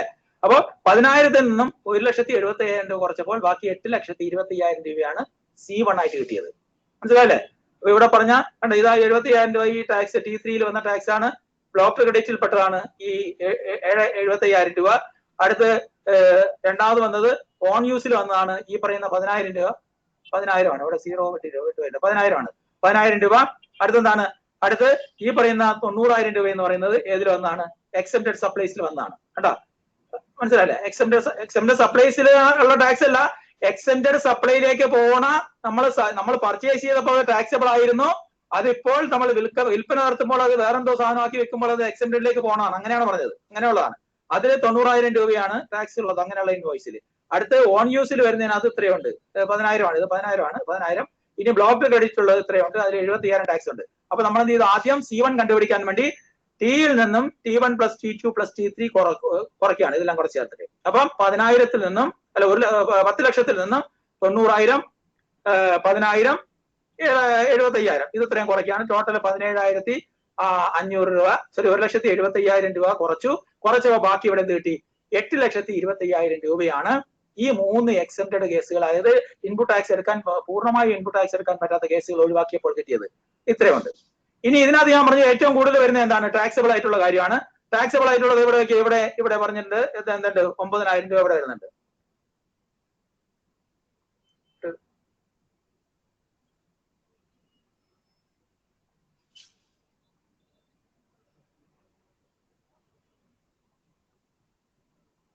രൂപ അല്ലേ, 8,000 രൂപ, സോറി 8 ലക്ഷം രൂപ.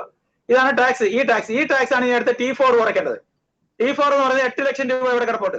ഈ 8 ലക്ഷം രൂപ അടുത്ത് എന്ത് ചെയ്യുന്നു, നമ്മൾ C2 കണ്ടുപിടിക്കാൻ വേണ്ടി നമ്മൾ എന്ത് ചെയ്തു, ഈ പറയുന്ന C1-ൽ നിന്നും ഈ T4-ന്റെ എന്ത് ചെയ്യുന്നു, 8 ലക്ഷം രൂപ കുറയ്ക്കുന്നു.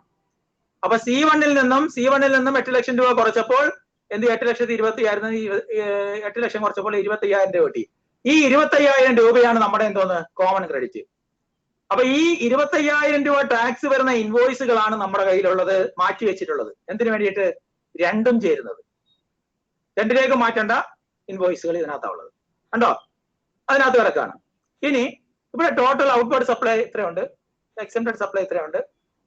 ഇവിടെ എന്ത് ചെയ്യുന്നു, നമ്മൾ ഇവിടെ ആദ്യം നമ്മൾ ഇത് കണ്ടുപിടിക്കുന്നു. എന്താ കണ്ടുപിടിക്കുക, നമ്മൾ D1 കണ്ടുപിടിക്കുന്നു.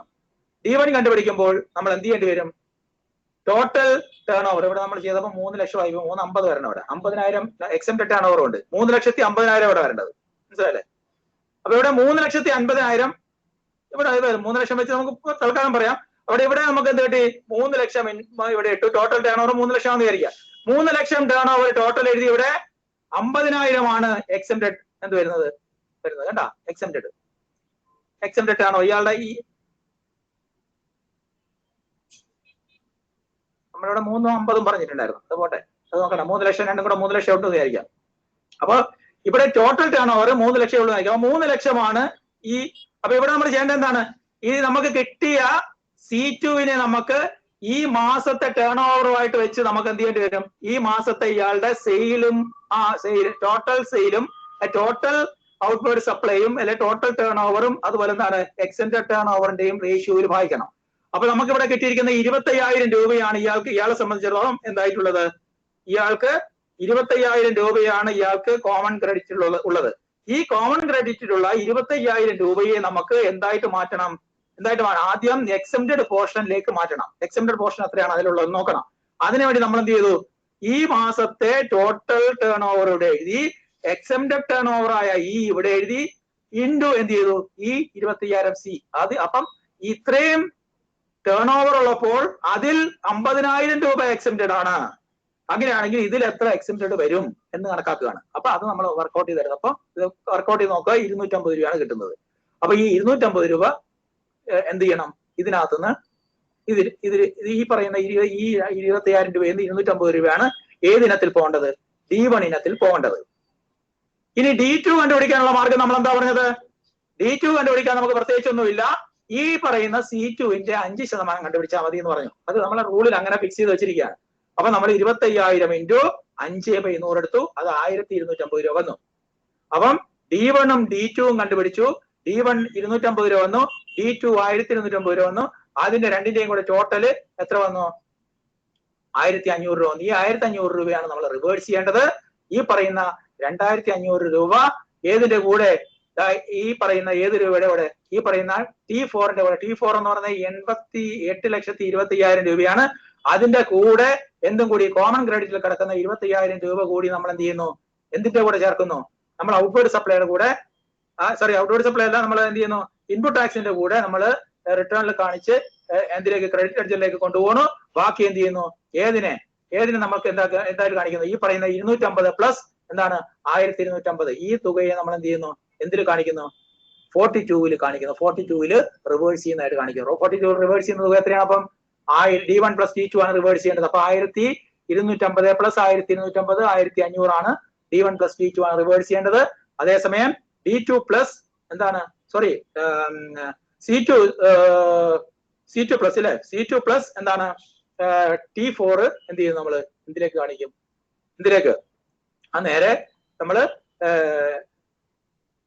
ക്രെഡിറ്റ് ലെഡ്ജറിലേക്ക് പോകാൻ വേണ്ടി നമ്മൾ ടേബിൾ 4-ൽ കാണിച്ച് അപ്ലോഡ് ചെയ്യും. ഇതാണ്, ഈ രീതിയിലാണ് നമ്മൾ എന്ത് ചെയ്യുന്നത്? നമ്മുടെ റൂൾ 43 പ്രകാരം ഇത് അപ്പോർഷൻ ചെയ്യുന്നത്. ഇതാണ് റൂൾ 43 അല്ല 42 പ്രകാരം. 42 പ്രകാരം എന്താണ് ഈ പറഞ്ഞ പോലെ എന്താണ് ബിസിനസ് പർപ്പസും അതുപോലെ നോൺ ടാക്സബിൾ പർപ്പസും ടാക്സബിൾ അല്ലാത്ത എക്സംപ്റ്റഡ് പർപ്പസിന് ഉപയോഗിക്കുന്നത് കോമൺ ആയിട്ട് ഒരു വരുന്ന ഇൻവോയ്സുകളിലുള്ള ഇതിന്റെ പോർഷൻ അപ്പോർഷൻ ചെയ്തെടുക്കുന്നതിന് വേണ്ടിയിട്ടുള്ള രീതി ഇതാണ്. അതിന് നമ്മൾ എന്ത് ചെയ്യുന്നു? ആദ്യം തന്നെ 3 T1 T2 T3 അങ്ങ് മാറ്റുന്നു. ബാക്കി വരുന്നത് C1. ഈ C1-ൽ നിന്ന് പിന്നെന്താണ് മൊത്തം ടാക്സബിൾ ആയിട്ടുള്ളതും കൂടെ മാറ്റുമ്പോൾ ബാക്കി കിട്ടുന്നത് C2. ഈ C2 ആണ് കോമൺ ക്രെഡിറ്റ്. ഈ കോമൺ ക്രെഡിറ്റ് വരുന്നതാണ് എന്താണ് രണ്ടിലും പെടുന്നത്. ഈ രണ്ടിലും പെടുന്നതിൽ നിന്ന് നമുക്ക് എന്ത് ചെയ്യണം? ഈ എക്സ്റ്റൻഡഡിന്റെ മാറ്റിയെടുക്കണം. അതുപോലെ എന്താണ് ഓൺ യൂസിന്റെ മാറ്റിയെടുക്കണം, ഇല്ലേ? അതായത് അതർ ദാൻ ബിസിനസ് പർപ്പസിന്റെ മാറ്റിയെടുക്കണം. എക്സ്റ്റൻഡഡിനെ മാറ്റാൻ വേണ്ടി നമ്മൾ C2-ന്റെ കൂടെ എന്ത് ചെയ്യുന്നു? ആ മാസത്തെ ടോട്ടൽ ടേൺ ഓവർ താഴെ എഴുതുന്നു, മുകളിൽ ആ മാസത്തെ എക്സ്റ്റൻഡഡ് ടേൺ ഓവർ എഴുതുന്നു, ഇൻറ്റു C2 എഴുതുന്നു. അപ്പോൾ കിട്ടുന്ന തുക എന്താണോ ആ തുക അതിനെ D1 എന്ന് പറയുന്നു. അടുത്ത് എന്ത് ചെയ്യുന്നു? അടുത്ത് എന്ത് കണ്ടുപിടിക്കാൻ, അതായത് അതർ ദാൻ ബിസിനസിന് ഉപയോഗിച്ച കേസ് കണ്ടുപിടിക്കാൻ വേണ്ടി നമുക്ക് റൂള് പറയുന്നത് ഈ പറയുന്ന C2-ന്റെ 5% കണ്ടുപിടിച്ചിട്ട് അതിനെ അതർ ദാൻ ബിസിനസ്സിലേക്ക് മാറ്റിക്കൊള്ളാൻ പറയാണ്. അതുകൊണ്ട് നമ്മൾ C2 ഇൻറ്റു 5/100 അല്ലെങ്കിൽ 100-ൽ 5 കണ്ടുപിടിക്കുമ്പോൾ അതും കിട്ടും. അത് D2 ആണ്. ഈ D1-ഉം D2-ഉം കൂടി കൂട്ടിച്ചേർത്തിട്ട് കിട്ടുന്ന ടോട്ടൽ തുക എത്രയാണോ ആ ടോട്ടൽ തുകയെ നമ്മൾ എന്ത് ചെയ്യുന്നു? 42-ൽ റിവേഴ്സ് ചെയ്യുന്നു. അതുപോലെ എന്താണ് മറ്റേ ഏതാണ് നേരത്തെ തന്നെ നമ്മൾ T1-ഉം T2-ഉം T3-യും എന്താണ് നമുക്ക് ക്രെഡിറ്റ് എടുക്കാൻ പറ്റാത്തതായതുകൊണ്ട് അതിനെ മാറ്റി അതിനെ ഇന്നെലിജിബിളിലോട്ട് കാണിക്കുന്നു. അതിനെ ഇന്നെലിജിബിളിൽ കാണിക്കും. അത് ഇന്നെലിജിബിൾ പോണം ആ തുകയെ ഇന്നെലിജിബിൾ ITC എന്ന് പറയുന്ന ഒരു പോർഷൻ അതിന്റെ തൊട്ട് താഴെയുണ്ട്. അവിടെ ഇന്നെലിജിബിൾ ITC-യിൽ അതിനെ കാണിക്കുന്നു. കാണിച്ചിട്ട് പിന്നെ എന്ത് ചെയ്യുന്നു? ബാക്കി T4-ഉം C2-ഉം കൂടെ കൂട്ടിച്ചേർത്ത് നമ്മൾ എന്ത് ചെയ്യുന്നു? അത് നമ്മൾ ഓൾ അതർ ITC-യിൽ ക്രെഡിറ്റ് ആയിട്ട് ക്ലെയിം ചെയ്യുന്നു. അങ്ങനെ ക്ലെയിം ചെയ്യുമ്പോൾ അത്രയും തുകയായിരിക്കും. ഈ T4 പ്ലസ് C2 ആയിരിക്കും. T4 പ്ലസ് C2 ആയിരിക്കും എവിടെ വരിക? അയാളുടെ ലയബിലിറ്റി ലെഡ്ജറിലേക്ക് എത്തിച്ചേരുക. അപ്പം സമയം നമുക്കായിട്ടുണ്ട്. നമുക്ക് ഒരു ക്ലാസ് കൂടെ എടുക്കേണ്ടി വരും. അതോടെ നമുക്ക് പൂർത്തിയാക്കി എടുക്കാം അടുത്ത ക്ലാസ്സിൽ. അപ്പം പങ്കെടുത്ത എല്ലാവർക്കും നന്ദി. നമുക്ക് അടുത്ത ക്ലാസ് കാണാം. സംശയമൊക്കെ അടുത്ത ക്ലാസ്സിൽ നമുക്ക് നോക്കാം. Thank you sir. Thank you. Okay.